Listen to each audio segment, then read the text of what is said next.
ਪਿਆਰੇ ਬੱਚਿਓ, ਅੱਖਰਾਂ ਦੇ ਨਾਮ ਤਾਂ ਤੁਹਾਨੂੰ ਪਤਾ ਹੀ ਨੇ। ਹੁਣ ਅਸੀਂ ਅੱਖਰਾਂ ਦੀਆਂ ਧੁਨੀਆਂ ਨੂੰ ਆਧਾਰ ਮੰਨ ਕੇ ਦੋ ਅੱਖਰੀ ਮੁਕਤਾ ਸ਼ਬਦ ਆਸਾਨੀ ਨਾਲ ਪੜਾਂਗੇ। ਦੱਸੋ, ਇਸ ਚਿੱਤਰ ਵਿੱਚ ਕੀ ਹੈ? ਘਰ। ਗੁੱਡ। ਆਓ ਹੁਣ ਇਹਨੂੰ ਪੜ੍ਹੀਏ। ਕ ਰ ਘਰ। ਇਹ ਕੀ ਹੈ? ਤਰ। ਤ ਰ ਤਰ। ਦੇਖੋ ਦੇਖੋ ਕਿੰਨਾ ਸੋਹਣਾ ਵਰ। ਵ ਰ ਵਰ।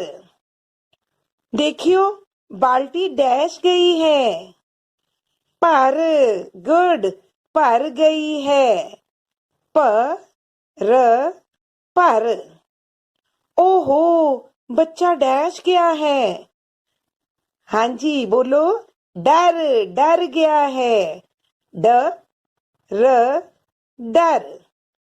ਇਹ ਕੌਣ ਬੈਠੇ ਨੇ? ਆਦਮੀ। ਦੋ ਅੱਖਰ ਸ਼ਬਦ ਦੱਸੋ ਇਸ ਲਈ। ਨਰ। ਗੁੱਡ। ਨ ਰ ਨਰ। ਦੇਖੋ ਮੰਮੀ ਕੀ ਕਹਿ ਰਹੇ ਨੇ? ਕੰਮ ਕਰ। ਕ ਰ ਕਰ। ਇਹ ਕੁੜੀ ਕਿੱਥੇ ਖੜੀ ਏ? ਦਰ ਤੇ। ਗੁੱਡ। ਦਰ ਮਤਲਬ ਦਰਵਾਜ਼ਾ। ਦ ਰ ਦਰ। ਇਹ ਗਾਂ ਕੀ ਕਰ ਰਹੀ है? चर। हाँ जी, चर रही है। च र चर। आओ बच्चों, ਹੁਣ ਲਿਖਣ ਦਾ ਅਭਿਆਸ ਕਰੀਏ। ਕ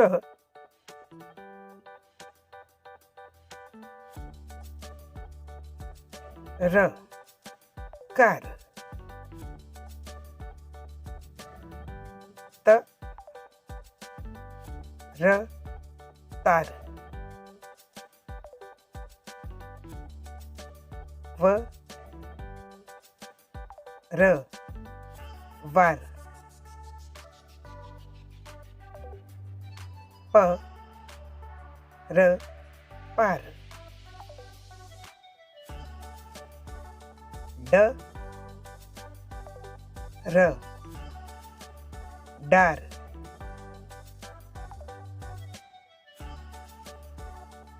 ਨ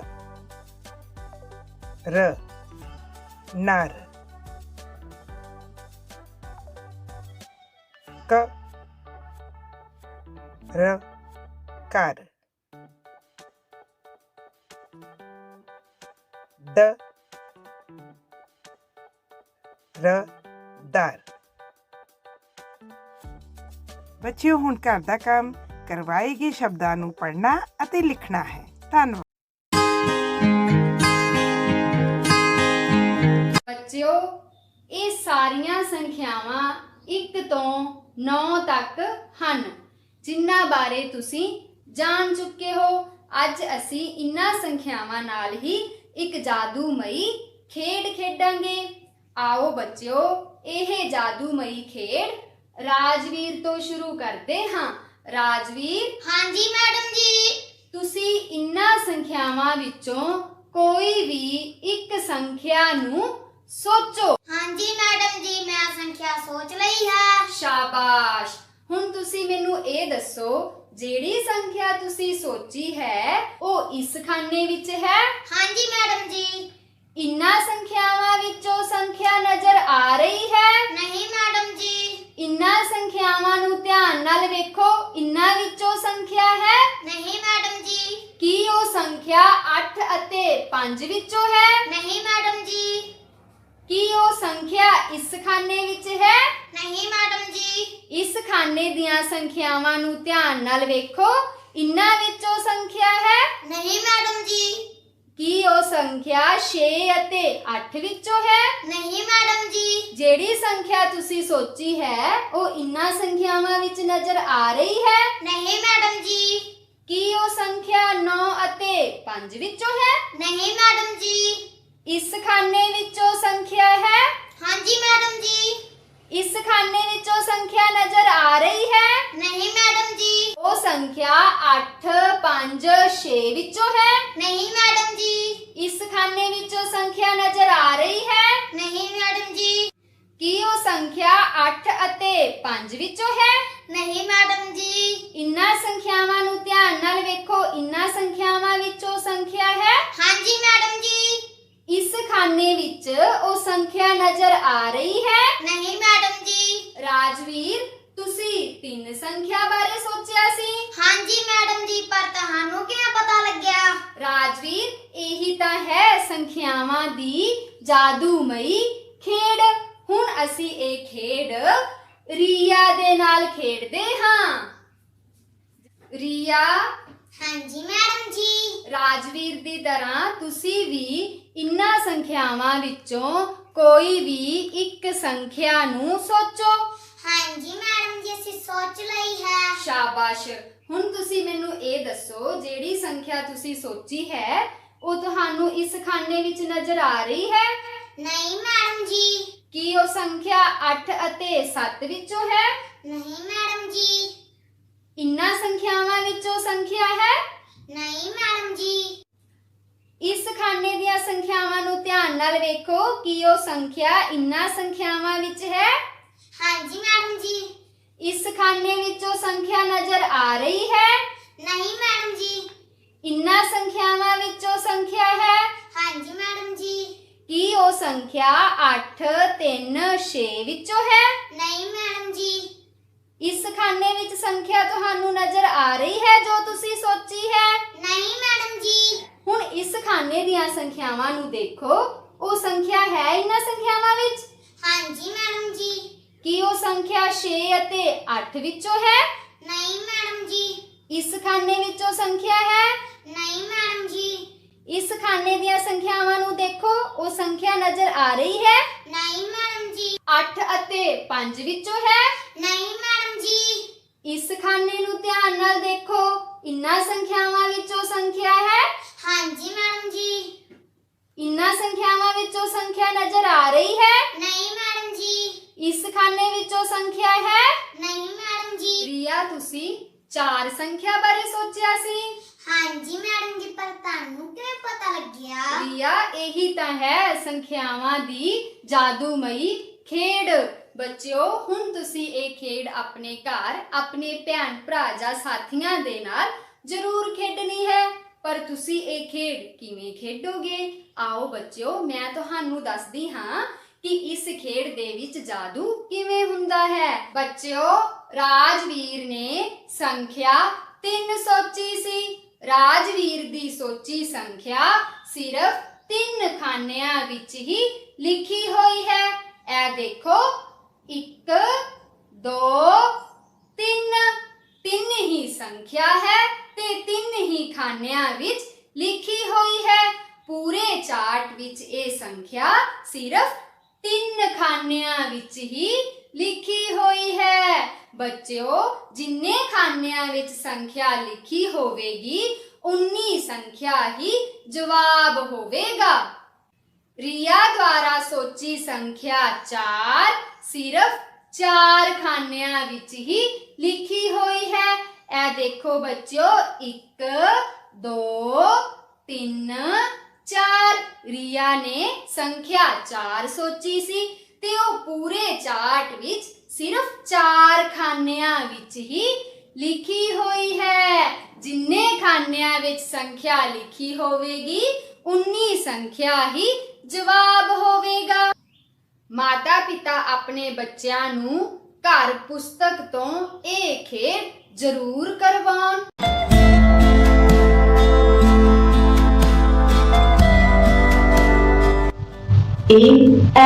Apple, B ball, C cat, D dog. Well done students, you like it? So let's read with the pictures. Let's read students. A apple, B ball, C cat, D dog. Very good students.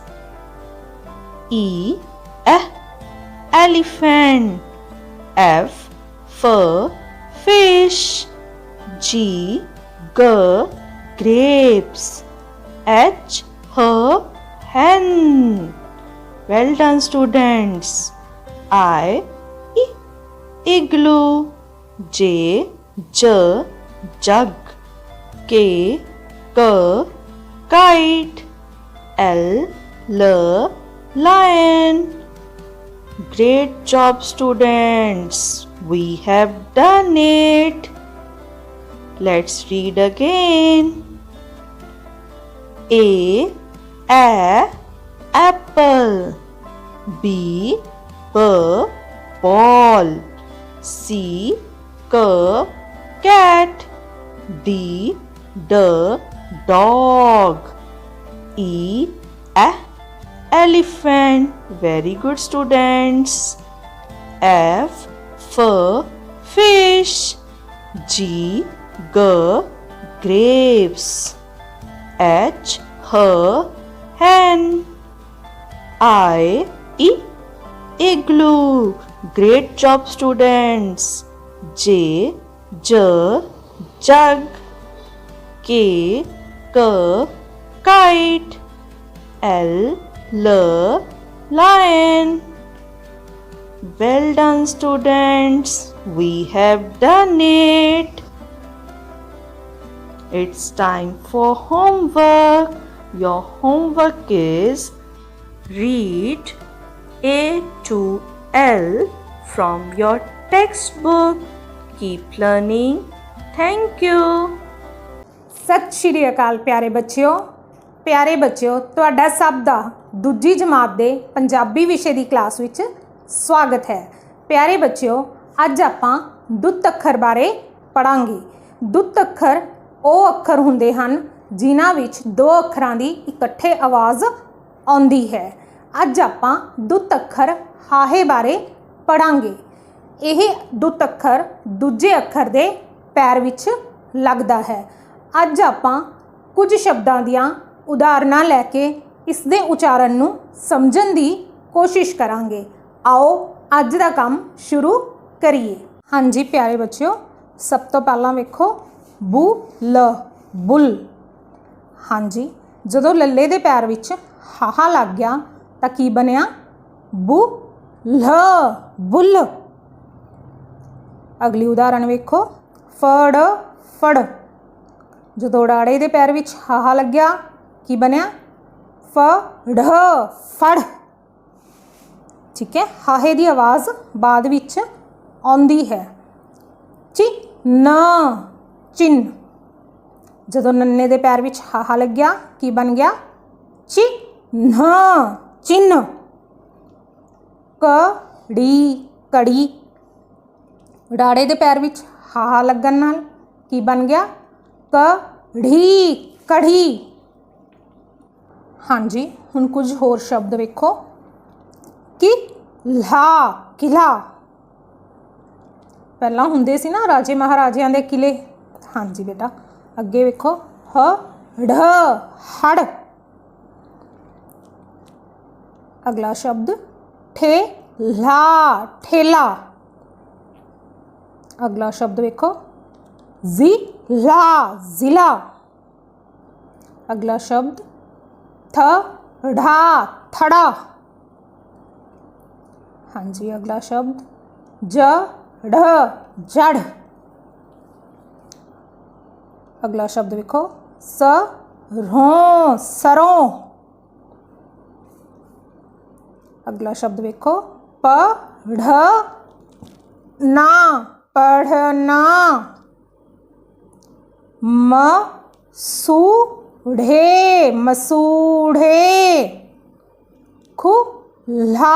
ਖੁੱਲਾ। ਚੜ੍ਹਨਾ। ਹਾਂਜੀ ਬੇਟਾ, ਅਗਲਾ ਸ਼ਬਦ ਵੇਖੋ ਅਨਪੜ੍ਹ। ਹਾਂਜੀ ਬੇਟਾ, ਅਗਲਾ ਸ਼ਬਦ ਹੁਣ ਪੀੜ੍ਹੀ। ਪਿਆਰੇ ਬੱਚਿਓ, ਉਮੀਦ ਕਰਦੀ ਹਾਂ ਕਿ ਤੁਹਾਨੂੰ ਇਸ ਦੇ ਉਚਾਰਨ ਦਾ ਪਤਾ ਲੱਗਾ ਹੋਵੇਗਾ। ਪਿਆਰੇ ਬੱਚਿਓ, ਤੁਸੀਂ ਆਪਣੀ ਪੰਜਾਬੀ ਦੀ ਪਾਠ ਪੁਸਤਕ ਦੇ ਪੰਨਾ ਨੰਬਰ 29 ਉੱਪਰ ਦਿੱਤੇ ਗਏ ਹੋਰ ਸ਼ਬਦਾਂ ਦਾ ਅਭਿਆਸ ਕਰਨਾ ਹੈ। ਧੰਨਵਾਦ। ਪਿਆਰੇ ਵਿਦਿਆਰਥੀਓ, ਸਤਿ ਸ਼੍ਰੀ ਅਕਾਲ। ਅੱਜ ਅਸੀਂ ਜਮਾਤ ਦੂਜੀ ਵਿਸ਼ਾ ਗਣਿਤ ਦੇ ਪੇਜ ਨੰਬਰ 47 ਦੇ ਸਵਾਲ ਹੱਲ ਕਰਾਂਗੇ। ਅੰਮ੍ਰਿਤ ਕੋਲ 5 ਟੌਫੀਆਂ ਹਨ। ਉਸ ਨੂੰ ਅਧਿਆਪਕ ਨੇ 4 ਹੋਰ ਟੌਫੀਆਂ ਦਿੱਤੀਆਂ ਤਾਂ ਉਸ ਕੋਲ ਕਿੰਨੀਆਂ ਟੌਫੀਆਂ ਹੋ ਗਈਆਂ? ਹਾਂਜੀ ਬੱਚਿਓ, ਅੰਮ੍ਰਿਤ ਕੋਲ 5 ਟੌਫੀਆਂ ਹਨ। ਆਓ ਆਪਾਂ ਇਹਨਾਂ ਦੀ ਗਿਣਤੀ ਕਰਦੇ ਹਾਂ। 1 2 3 4 ਤੇ 5। ਹਾਂਜੀ, ਅੰਮ੍ਰਿਤ ਕੋਲ 5 ਟੌਫੀਆਂ ਹਨ। ਉਸ ਨੂੰ ਅਧਿਆਪਕ ਨੇ ਕਿੰਨੀਆਂ ਟੌਫੀਆਂ ਹੋਰ ਦਿੱਤੀਆਂ? 4 ਟੌਫੀਆਂ ਹੋਰ ਦਿੱਤੀਆਂ। ਆਓ ਆਪਾਂ ਦੇਖਦੇ ਹਾਂ। ਅਧਿਆਪਕ ਨੇ ਉਸ ਨੂੰ 4 ਟੌਫੀਆਂ ਹੋਰ ਦਿੱਤੀਆਂ। ਆਪਾਂ ਦੇਖਦੇ ਹਾਂ ਉਸ ਕੋਲ ਕਿੰਨੀਆਂ ਟੌਫੀਆਂ ਹੋ ਗਈਆਂ। 6 7 8 9। ਹਾਂਜੀ ਬੱਚਿਓ, ਅੰਮ੍ਰਿਤ ਕੋਲ ਪਹਿਲਾਂ 5 ਟੌਫੀਆਂ ਸਨ ਤੇ ਉਸ ਨੂੰ 4 ਟੌਫੀਆਂ ਹੋਰ ਮਿਲ ਗਈਆਂ ਤਾਂ ਉਸ ਕੋਲ 9 ਟੌਫੀਆਂ ਹੋ ਗਈਆਂ। ਇੱਕ ਦਰਖਤ ਤੇ 8 ਪੰਛੀ ਬੈਠੇ ਸਨ। 2 ਪੰਛੀ ਉੱਡ ਗਏ। ਹੁਣ ਕਿੰਨੇ ਪੰਛੀ ਰਹਿ ਗਏ? ਪਿਆਰੇ ਬੱਚਿਓ, ਇੱਕ ਦਰਖਤ ਤੇ 8 ਪੰਛੀ ਬੈਠੇ ਹਨ। ਆਓ ਆਪਾਂ ਇਹਨਾਂ ਦੀ ਗਿਣਤੀ ਕਰਦੇ ਹਾਂ। 1 2 3 4 5 6 7 8। ਹਾਂਜੀ, ਇੱਕ ਦਰਖਤ ਤੇ ਕਿੰਨੇ ਪੰਛੀ ਬੈਠੇ ਆ? 8 ਪੰਛੀ ਬੈਠੇ ਹਨ। ਇਸ ਦੇ ਵਿੱਚੋਂ 2 ਪੰਛੀ ਉੱਡ ਗਏ। ਆਓ ਦੇਖੀਏ, ਹੁਣ ਦਰਖਤ ਤੇ 2 ਪੰਛੀ ਉੱਡ ਗਏ ਤਾਂ ਕਿੰਨੇ ਪੰਛੀ ਰਹਿ ਗਏ? 1 2 3 4 5 6। ਪਿਆਰੇ ਬੱਚਿਓ, 8 ਪੰਛੀ ਦਰਖਤ ਤੇ ਸਨ, 2 ਪੰਛੀ ਉੱਡ ਗਏ ਤਾਂ ਕਿੰਨੇ ਪੰਛੀ ਰਹਿ ਗਏ? 6। ਅੰਮ੍ਰਿਤ ਕੋਲ 6 ਮੋਤੀ ਹਨ। ਉਸ ਨੂੰ ਹੋਰ ਕਿੰਨੇ ਮੋਤੀ ਚਾਹੀਦੇ ਹਨ ਕਿ 10 ਮੋਤੀ ਹੋ ਜਾਣ? ਪਿਆਰੇ ਬੱਚਿਓ, ਅੰਮ੍ਰਿਤ ਕੋਲ 6 ਮੋਤੀ ਹਨ। ਆਓ ਆਪਾਂ ਗਿਣਤੀ ਕਰੀਏ। 1 2 3 4 5 6। ਪਿਆਰੇ ਬੱਚਿਓ, ਅੰਮ੍ਰਿਤ ਕੋਲ 6 ਮੋਤੀ ਹਨ। ਉਸ ਨੂੰ ਇੱਕ ਹੋਰ ਮੋਤੀ ਮਿਲ ਗਿਆ, ਉਸ ਕੋਲ 7 ਮੋਤੀ ਹੋ ਗਏ। ਉਸ ਨੂੰ ਇੱਕ ਹੋਰ ਮੋਤੀ ਮਿਲ ਗਿਆ, ਉਸ ਕੋਲ 8 ਮੋਤੀ ਹੋ ਗਏ। ਉਸ ਨੂੰ ਇੱਕ ਹੋਰ ਮੋਤੀ ਮਿਲ ਗਿਆ, ਉਸ ਕੋਲ 9 ਮੋਤੀ ਹੋ ਗਏ। ਉਸ ਨੂੰ ਇੱਕ ਹੋਰ ਮੋਤੀ ਮਿਲ ਗਿਆ ਤਾਂ ਉਸ ਕੋਲ 10 ਮੋਤੀ ਹੋ ਗਏ। ਹਾਂਜੀ ਬੱਚਿਓ, ਉਸ ਨੂੰ ਜੇਕਰ 4 ਮੋਤੀ ਹੋਰ ਮਿਲਦੇ ਹਨ ਤਾਂ ਉਸ ਕੋਲ 10 ਮੋਤੀ ਹੋ ਜਾਂਦੇ ਹਨ। ਰਫੀਕ ਕੋਲ 10 ਮੋਤੀ ਹਨ। ਉਹ ਕਿੰਨੇ ਮੋਤੀ ਸਿੰਮੀ ਨੂੰ ਦੇਵੇ ਕਿ ਉਸ ਕੋਲ 4 ਮੋਤੀ ਰਹਿ ਜਾਣ? ਪਿਆਰੇ ਬੱਚਿਓ, ਆਓ ਆਪਾਂ ਗਿਣਤੀ ਕਰਦੇ ਹਾਂ ਕਿ ਰਫੀਕ ਕੋਲ ਕਿੰਨੇ ਮੋਤੀ ਹਨ। 1 2 3 4 5 6 7 8 9 10। ਪਿਆਰੇ ਬੱਚਿਓ, ਰਫੀਕ ਕੋਲ 10 ਮੋਤੀ ਹਨ। ਹੁਣ ਉਸਨੇ ਮੋਤੀ ਸਿੰਮੀ ਨੂੰ ਦੇਣੇ ਹਨ। ਉਸਨੇ ਇੱਕ ਮੋਤੀ ਨੂੰ ਸਿੰਮੀ ਨੂੰ ਦੇ ਦਿੱਤਾ ਤਾਂ ਰਫੀਕ ਕੋਲ 9 ਮੋਤੀ ਰਹਿ ਗਏ। ਉਸਨੇ ਇੱਕ ਹੋਰ ਮੋਤੀ ਸਿੰਮੀ ਨੂੰ ਦੇ ਦਿੱਤਾ ਤਾਂ ਉਸ ਕੋਲ 8 ਮੋਤੀ ਰਹਿ ਗਏ। ਉਸਨੇ ਇੱਕ ਹੋਰ ਮੋਤੀ ਸਿੰਮੀ ਨੂੰ ਦੇ ਦਿੱਤਾ ਤਾਂ ਉਸ ਕੋਲ 7 ਮੋਤੀ ਰਹਿ ਗਏ। ਉਸਨੇ ਇੱਕ ਹੋਰ ਮੋਤੀ ਸਿੰਮੀ ਨੂੰ ਦੇ ਦਿੱਤਾ, ਉਸ ਕੋਲ 6 ਮੋਤੀ ਰਹਿ ਗਏ। ਉਸਨੇ ਇੱਕ ਹੋਰ ਮੋਤੀ ਸਿੰਮੀ ਨੂੰ ਦੇ ਦਿੱਤਾ, ਉਸ ਕੋਲ 5 ਮੋਤੀ ਰਹਿ ਗਏ। ਉਸਨੇ ਇੱਕ ਹੋਰ ਮੋਤੀ ਸਿੰਮੀ ਨੂੰ ਦੇ ਦਿੱਤਾ ਤਾਂ ਉਸ ਕੋਲ 4 ਮੋਤੀ ਰਹਿ ਗਏ। ਪਿਆਰੇ ਬੱਚਿਓ, ਆਓ ਆਪਾਂ ਦੇਖਦੇ ਹਾਂ ਕਿ ਸਿੰਮੀ ਕੋਲ ਕਿੰਨੇ ਮੋਤੀ ਹਨ। 1 2 3 4 5 6। ਪਿਆਰੇ ਬੱਚਿਓ, ਇਸ ਤਰ੍ਹਾਂ ਅਸੀਂ ਦੇਖਿਆ ਕਿ ਜੇਕਰ ਰਫੀਕ ਸਿੰਮੀ ਨੂੰ 6 ਮੋਤੀ ਦਿੰਦਾ ਹੈ ਤਾਂ ਉਸ ਕੋਲ 4 ਮੋਤੀ ਰਹਿ ਜਾਂਦੇ ਹਨ।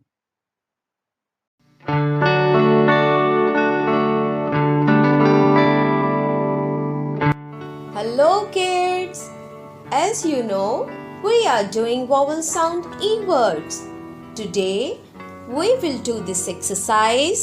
Match the words with pictures on page number 39. Let's start. Dear kids, as you can see, we have some words and some pictures. Now, let's start the exercise and match the words with the given pictures. Let's start. Dear kids, let's read the words. Our first word is leg. Pen, jet, ten, web. So our first word is leg. Let's find out the matching picture from these pictures. Our first picture is of jet. Next is leg. Yes, here it is. Let's move it here. Moving to our next word, it's pen. Let's find out the picture of pen. Our first picture is of jet. Next is web. Next is pen. Yes, here it is. Let's shift this picture here. Our next word is jet. Let's find out the matching picture.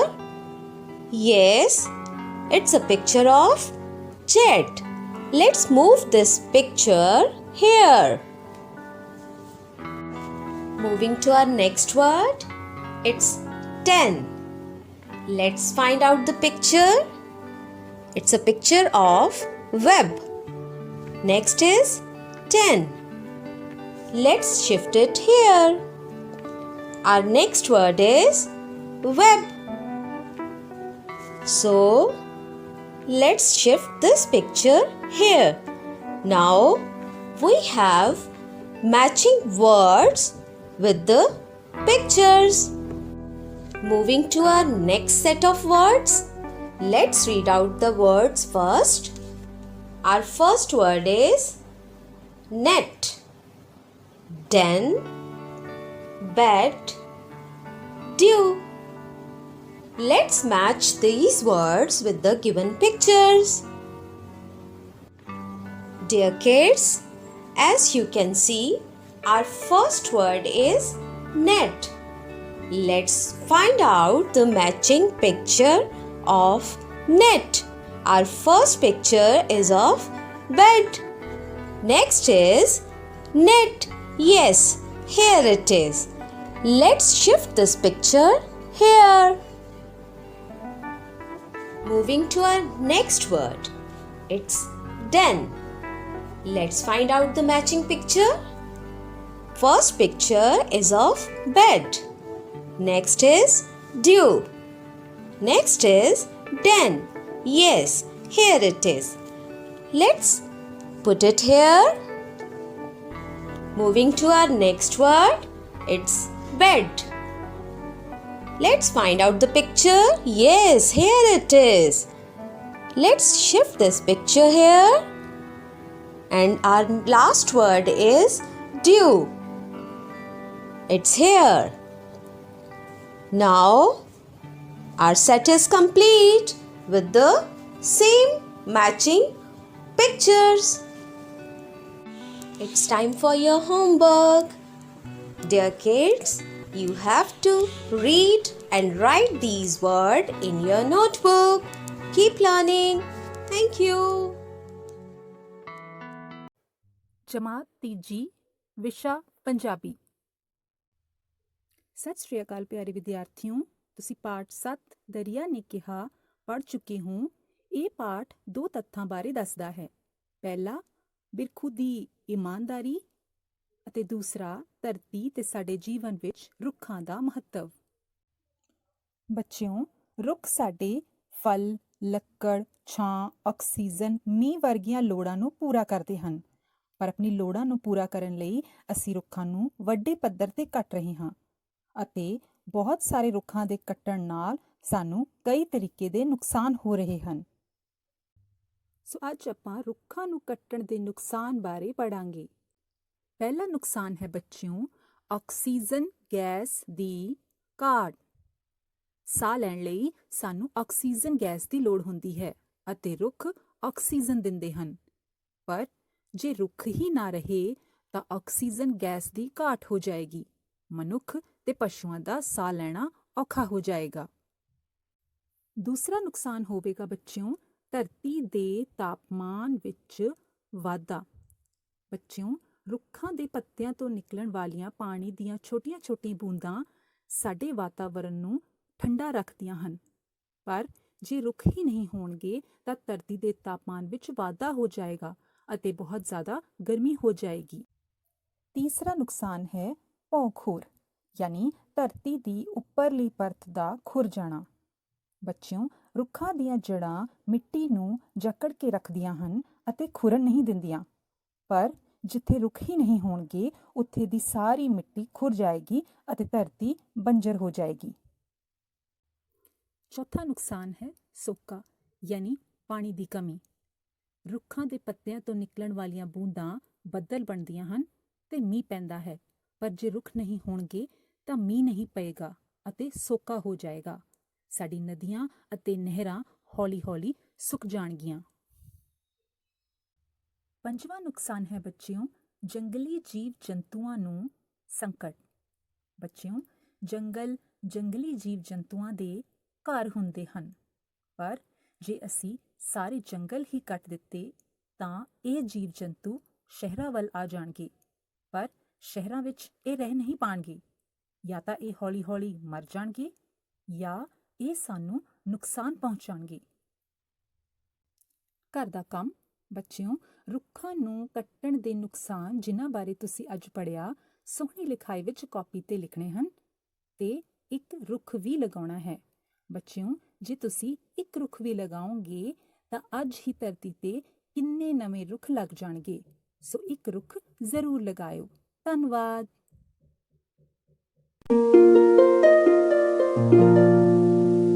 ਪਿਆਰੇ ਬੱਚਿਓ, ਜੋੜ ਵੱਲ ਇੱਕ ਕਦਮ ਹੋਰ ਵਧਾਉਂਦੇ ਹੋਏ ਅੱਜ ਅਸੀਂ ਪੰਨਾ ਨੰਬਰ 59 ਉੱਪਰ ਦਿੱਤੇ ਗਏ 3 ਅੰਕਾਂ ਦੀ ਸੰਖਿਆਵਾਂ ਦਾ ਜੋੜ ਦੇ ਸਵਾਲ ਕਰੰਸੀ ਨੋਟਾਂ ਦੀ ਮਦਦ ਦੇ ਨਾਲ ਹੱਲ ਕਰਾਂਗੇ।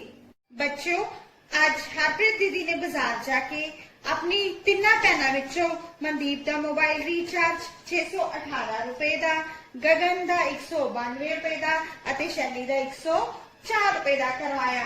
ਤੇ ਆਓ ਫਿਰ ਦੇਖੀਏ ਹਰਪ੍ਰੀਤ ਦੀਦੀ ਨੇ ਤਿੰਨੋਂ ਭੈਣਾਂ ਦਾ ਮੋਬਾਈਲ ਰੀਚਾਰਜ ਮਿਲਾ ਕੇ ਕਿੰਨੇ ਰੁਪਏ ਦਾ ਕਰਵਾਇਆ। ਬੱਚਿਓ, ਮਨਦੀਪ ਦਾ ਮੋਬਾਈਲ ਰੀਚਾਰਜ 618 ਰੁਪਏ ਦਾ। ਹਾਂਜੀ, ਇੱਕ ਦੇ 8 ਨੋਟ ਭਾਵ 8 ਰੁਪਏ ਤੇ 8 ਰੁਪਏ ਬਰਾਬਰ ਹਨ 8 ਇਕਾਈਆਂ। 10 ਦਾ ਇੱਕ ਨੋਟ ਭਾਵ 10 ਰੁਪਏ ਤੇ 10 ਰੁਪਏ ਬਰਾਬਰ ਹੈ 1 ਦਹਾਈ ਅਤੇ 100 ਦੇ 6 ਨੋਟ ਭਾਵ 600 ਰੁਪਏ ਤੇ 600 ਰੁਪਏ ਹਾਂਜੀ 6 ਸੈਂਕੜੇ। ਗਗਨ ਦਾ ਮੋਬਾਈਲ ਰੀਚਾਰਜ 192 ਰੁਪਏ ਦਾ। ਇੱਕ ਦੇ 2 ਨੋਟ ਭਾਵ 2 ਰੁਪਏ ਤੇ 2 ਰੁਪਏ ਬਰਾਬਰ ਹਨ 2 ਇਕਾਈਆਂ। 10 ਦੇ 9 ਨੋਟ ਭਾਵ 90 ਰੁਪਏ ਤੇ 90 ਰੁਪਏ ਬਰਾਬਰ ਹਨ 9 ਦਹਾਈਆਂ ਅਤੇ 100 ਦਾ ਇੱਕ ਨੋਟ ਭਾਵ 100 ਰੁਪਏ ਤੇ 100 ਰੁਪਏ ਬਰਾਬਰ ਹਨ 1 ਸੈਂਕੜਾ। ਸ਼ੈਲੀ ਦਾ ਮੋਬਾਈਲ ਰੀਚਾਰਜ 104 ਰੁਪਏ ਦਾ। ਇੱਕ ਦੇ 4 ਨੋਟ ਭਾਵ 4 ਰੁਪਏ ਤੇ 4 ਰੁਪਏ ਬਰਾਬਰ ਹਨ 4 ਇਕਾਈਆਂ। 10 ਦਾ ਕੋਈ ਨੋਟ ਨਹੀਂ ਭਾਵ 0 ਦਹਾਈ ਅਤੇ 100 ਦਾ ਇੱਕ ਨੋਟ ਭਾਵ 100 ਰੁਪਏ ਤੇ 100 ਰੁਪਏ ਬਰਾਬਰ ਹਨ 1 ਸੈਂਕੜਾ। ਤੇ ਹਰਪ੍ਰੀਤ ਦੀਦੀ ਨੇ ਤਿੰਨੋਂ ਭੈਣਾਂ ਦਾ ਮੋਬਾਈਲ ਰੀਚਾਰਜ ਕਿੰਨੇ ਰੁਪਏ ਦਾ ਕਰਵਾਇਆ। ਸਭ ਤੋਂ ਪਹਿਲੇ ਗਿਣਤੀ ਇੱਕ ਦੇ ਨੋਟਾਂ ਦੀ। ਹਾਂਜੀ, ਇੱਕ ਦੇ ਨੋਟ ਹਨ ਸਾਡੇ ਕੋਲ 1 2 3 4 5 6 7 8 9 10 11 12 13 14 14 ਇੱਕ ਦੇ ਨੋਟ ਭਾਵ 14 ਰੁਪਏ ਤੇ 14 ਰੁਪਏ ਬਰਾਬਰ ਹਨ 14 ਇਕਾਈਆਂ। ਹੁਣ ਹਰਪ੍ਰੀਤ ਦੀਦੀ ਨੇ ਇੱਕ ਦੇ 10 ਨੋਟਾਂ ਦੇ ਬਦਲੇ 10 ਦਾ ਇੱਕ ਨੋਟ ਲੈ ਲਿਆ ਕਿਉਂਕਿ 10 ਇਕਾਈਆਂ ਬਰਾਬਰ ਹੈ 1 ਦਹਾਈ। ਸੋ 1 ਦਹਾਈ ਵਾਲੇ ਸਥਾਨ ਤੇ ਸਾਡੇ ਕੋਲ ਹਨ ਇੱਕ ਦੇ 4 ਨੋਟ ਭਾਵ 4 ਰੁਪਏ ਤੇ 4 ਰੁਪਏ ਬਰਾਬਰ ਹਨ 4 ਇਕਾਈਆਂ। ਆਓ ਹੁਣ ਗਿਣਤੀ ਕਰੀਏ 10 ਦੇ ਨੋਟਾਂ ਦੀ। 10 20 30 40 50 60 70 80 90 100 110 110 ਰੁਪਏ ਭਾਵ 11 ਦਹਾਈਆਂ। ਸੋ ਪਿਆਰੇ ਬੱਚਿਓ, ਹਰਪ੍ਰੀਤ ਦੀਦੀ ਨੇ 10 ਦੇ 10 ਨੋਟਾਂ ਦੇ ਬਦਲੇ ਹਾਂਜੀ 100 ਦਾ ਇੱਕ ਨੋਟ ਲੈ ਲਿਆ ਕਿਉਂਕਿ 10 ਦਹਾਈਆਂ ਬਰਾਬਰ ਹੈ 1 ਸੈਂਕੜਾ। ਸੋ 1 ਸੈਂਕੜੇ ਵਾਲੇ ਸਥਾਨ ਤੇ ਸਾਡੇ ਕੋਲ ਹੈ 10 ਦਾ ਇੱਕ ਨੋਟ ਭਾਵ 10 ਰੁਪਏ ਤੇ 10 ਰੁਪਏ ਬਰਾਬਰ ਹਨ ਇੱਕ ਦਹਾਈ। ਹੁਣ ਵਾਰੀ ਹੈ 100 ਦੇ ਨੋਟਾਂ ਨੂੰ ਗਿਣਨ ਦੀ ਤੇ ਆਓ ਫੇਰ ਗਿਣਤੀ ਕਰੀਏ 100 200 300 400 500 600 700 800 900 ਤੇ 900 ਰੁਪਏ ਭਾਵ ਹਾਂਜੀ 9 ਸੈਂਕੜੇ। ਸੋ ਹਰਪ੍ਰੀਤ ਦੀਦੀ ਨੇ ਤਿੰਨੋਂ ਭੈਣਾਂ ਦਾ ਮੋਬਾਈਲ ਰੀਚਾਰਜ 914 ਰੁਪਏ ਦਾ ਕਰਵਾਇਆ। ਕਰਦੇ ਕੰਮ ਵਿੱਚ ਪਿਆਰੇ ਬੱਚਿਓ ਤੁਸੀਂ ਗਣਿਤੀ ਪਾਠ ਪੁਸਤਕ ਦੇ ਪੰਨਾ ਨੰਬਰ 59 ਉੱਪਰ ਦਿੱਤੇ ਜੋੜਫਲ ਪਤਾ ਕਰੋ ਦੇ ਤੀਸਰੀ ਲਾਈਨ ਤੋਂ ਸਾਰੇ ਸਵਾਲ ਆਪਣੀ ਕਾਪੀਆਂ ਦੇ ਵਿੱਚ ਹੱਲ ਕਰਨੇ ਹਨ। ਧੰਨਵਾਦ।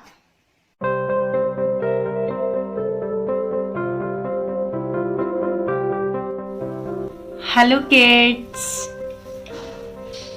Today we will learn about these two lines of the poem Trees.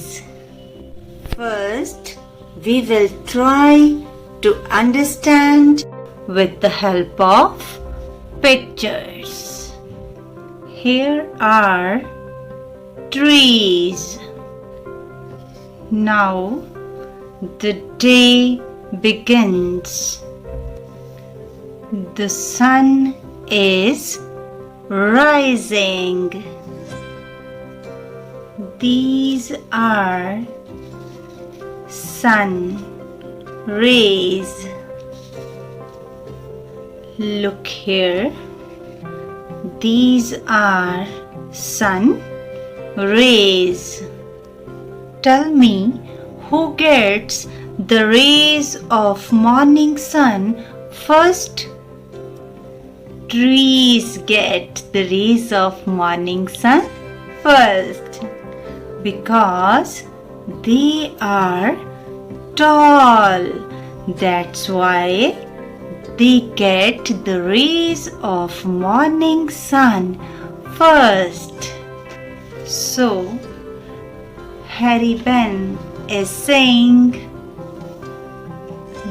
they are first, or we can say trees are first when the days begun. They are first when the days begun. To touch the beams means to touch the rays of morning sun. Now let's learn to read these lines. They are F-I-R-S-T first. They are first. W-H-W-E-N.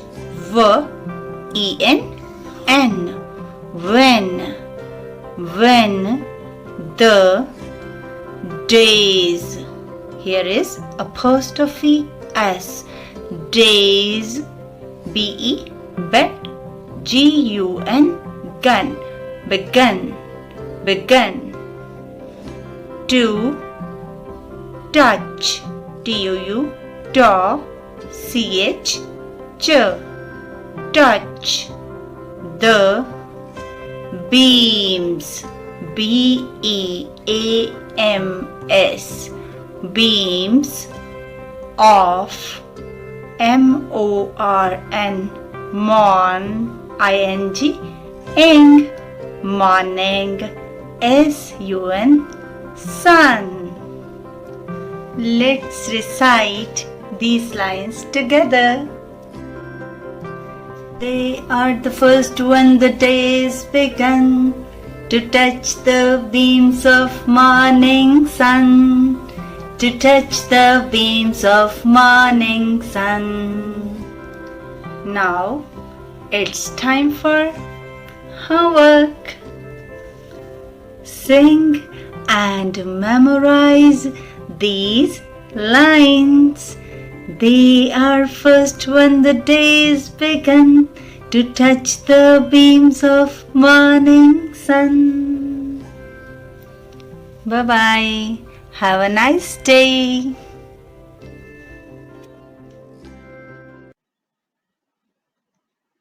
ਪਿਆਰੇ ਬੱਚਿਓ, ਆਪਾਂ ਪਾਠ 8 ਪੰਛੀਆਂ ਦੀ ਦੁਨੀਆ ਪੜ੍ਹ ਰਹੇ ਹਾਂ, ਜਿਸ ਵਿੱਚ ਤੁਸੀਂ ਹੁਣ ਤੱਕ ਪੜ੍ਹਿਆ ਕਿ ਜੰਗਲ ਵਿੱਚ ਸਾਰੇ ਪੰਛੀ ਬਿਜੜੇ ਦਾ ਨਵਾਂ ਘਰ ਵੇਖਣ ਗਏ। ਸਾਰੇ ਪੰਛੀ ਬਹੁਤ ਖੁਸ਼ ਸਨ ਤੇ ਸਭ ਨੇ ਮਿਲ ਕੇ ਇੱਕ ਖੇਡ ਖੇਡੀ ਕਿ ਸਭ ਨੇ ਆਪਣੇ ਬਾਰੇ ਗਾ ਕੇ ਦੱਸਣਾ ਹੈ। ਤਾਂ ਸਭ ਤੋਂ ਪਹਿਲਾਂ ਕੋਇਲ ਨੇ ਆਪਣੀ ਮਿੱਠੀ ਆਵਾਜ਼ ਵਿੱਚ ਗਾਇਆ। ਫੇਰ ਵਾਰੀ ਆਈ ਤੋਤੇ ਦੀ ਅਤੇ ਤੋਤੇ ਦੇ ਬਾਅਦ ਮੋਰ ਨੇ ਆਪਣੇ ਬਾਰੇ ਗਾ ਕੇ ਦੱਸਿਆ। ਹੁਣ ਆਪਾਂ ਪਾਠ ਨੂੰ ਅੱਗੇ ਪੜ੍ਹਦੇ ਹਾਂ ਤੇ ਦੇਖਦੇ ਹਾਂ ਹੋਰ ਕਿਹੜੇ-ਕਿਹੜੇ ਪੰਛੀਆਂ ਨੇ ਆਪਣੇ ਬਾਰੇ ਗਾ ਕੇ ਦੱਸਿਆ। ਚਲੋ ਸ਼ੁਰੂ ਕਰਦੇ ਹਾਂ। ਹਾਂਜੀ, ਕਾਂ ਵੀ ਆਪਣੇ ਬਾਰੇ ਦੱਸਣ ਲਈ ਬਹੁਤ ਕਾਹਲਾ ਸੀ। ਉਹ ਬੋਲਿਆ,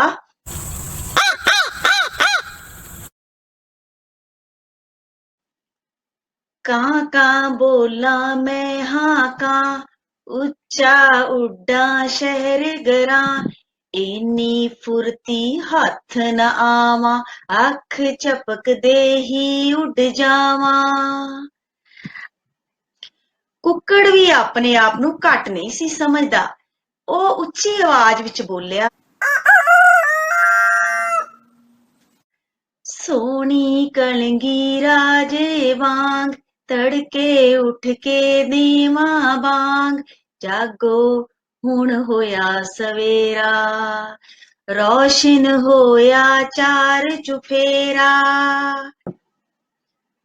ਸਾਰੇ ਬਹੁਤ ਖੁਸ਼ ਸਨ, ਪਰ ਗਿਰਝ ਬਹੁਤ ਉਦਾਸ ਬੈਠੀ ਸੀ। ਉਸਨੇ ਆਪਣੀ ਉਦਾਸੀ ਦੱਸੀ, ਸੁਣੋ ਸਾਥੀਓ ਮੇਰੀ ਦੁਹਾਈ, ਲੋਕਾਂ ਸਾਡੀ ਨਸਲ ਮੁਕਾਈ, ਸਾਫ਼ ਕਰਾਂ ਆਲਾ ਦੁਆਲਾ, ਚਾਹੇ ਗਰਮੀ ਚਾਹੇ ਪਾਲਾ। ਹਾਂਜੀ ਬੱਚਿਓ, ਇਹ ਸੀ ਰੰਗ ਬਿਰੰਗੇ ਪੰਛੀਆਂ ਦੀ ਦੁਨੀਆ। ਕਈ ਪੰਛੀ ਸਾਡੇ ਵਾਤਾਵਰਣ ਨੂੰ ਸਾਫ਼ ਰੱਖਣ ਵਿੱਚ ਵੀ ਸਾਡੀ ਮਦਦ ਕਰਦੇ ਹਨ, ਜਿਵੇਂ ਕਿ ਗਿਰਝ ਬਾਰੇ ਅਸੀਂ ਪੜ੍ਹਿਆ। ਤੇ ਹੁਣ ਵਾਰੀ ਹੈ ਬੇਟਾ ਤੁਹਾਡੇ ਘਰ ਦੇ ਕੰਮ ਦੀ। ਹਾਂਜੀ, ਇਹ ਪੰਛੀਆਂ ਦੀਆਂ ਤਸਵੀਰਾਂ ਬੱਚਿਓ ਜੋ ਦਿੱਤੀਆਂ ਹਨ, ਇਹ ਤੁਹਾਡੀ ਕਿਤਾਬ ਦੇ ਪੰਨਾ ਨੰਬਰ 45 ਅਤੇ 46 ਉੱਪਰ ਦਿੱਤੀਆਂ ਹੋਈਆਂ ਹਨ। ਤੁਸੀਂ ਇਹਨਾਂ ਪੰਛੀਆਂ ਨੂੰ ਪਛਾਣਨਾ ਹੈ, ਇਹਨਾਂ ਦੇ ਨਾਮ ਲਿਖਣੇ ਹਨ ਤੇ ਇਹਨਾਂ ਵਿੱਚ ਸੁੰਦਰ ਸੁੰਦਰ ਰੰਗ ਭਰਨੇ ਹਨ। ਜਮਾਤ ਚੌਥੀ, ਵਿਸ਼ਾ ਪੰਜਾਬੀ, ਪਾਠ 7, ਨਾਨੀ ਦੀ ਸਿੱਖਿਆ। ਬੱਚਿਓ, ਇਹ ਕਹਾਣੀ ਅਸੀਂ ਚੰਗੀ ਤਰ੍ਹਾਂ ਪੜ੍ਹ ਚੁੱਕੇ ਹਾਂ। ਅੱਜ ਅਸੀਂ ਇਸ ਪਾਠ ਵਿੱਚੋਂ ਇਹ ਵਾਕ ਕਿਸ ਨੇ ਕਿਸ ਨੂੰ ਕਹੇ ਕਰਾਂਗੇ। ਪਿਆਰੇ ਬੱਚਿਓ, ਜਦੋਂ ਅਸੀਂ ਕੋਈ ਵੀ ਕਹਾਣੀ ਪੜ੍ਹਦੇ ਜਾਂ ਸੁਣਦੇ ਹਾਂ ਤਾਂ ਸਾਨੂੰ ਉਸ ਵਿਚਲੇ ਪਾਤਰਾਂ ਦੀ ਆਪਸੀ ਗੱਲਬਾਤ ਬਹੁਤ ਚੰਗੀ ਲੱਗਦੀ ਹੈ, ਜੋ ਕਹਾਣੀ ਨੂੰ ਰੌਚਕ ਅਤੇ ਮਜ਼ੇਦਾਰ ਬਣਾਉਂਦੀ ਹੈ। ਇਸ ਨੂੰ ਵਾਰਤਾਲਾਪ ਵੀ ਕਹਿੰਦੇ ਹਨ ਬੱਚਿਓ। ਤੇ ਆਓ ਅੱਜ ਅਸੀਂ ਦੇਖੀਏ ਕਿ ਸਾਡੀ ਇਸ ਕਹਾਣੀ ਨੂੰ ਕਿਸ ਕਿਸ ਨੇ ਰੌਚਕ ਅਤੇ ਮਜ਼ੇਦਾਰ ਬਣਾਇਆ ਹੈ। ਆਓ ਕਰੀਏ ਇਹ ਵਾਕ ਕਿਸ ਨੇ ਕਿਸ ਨੂੰ ਕਹੇ। ਵਾਕ ਪਹਿਲਾ, ਠੀਕ ਹੈ ਨਾਨਕੇ ਜਾ ਆਵੇ, ਇੱਥੇ ਵੀ ਇਸਨੇ ਵਿਹਲਾ ਹੀ ਘੁੰਮਣਾ ਹੈ।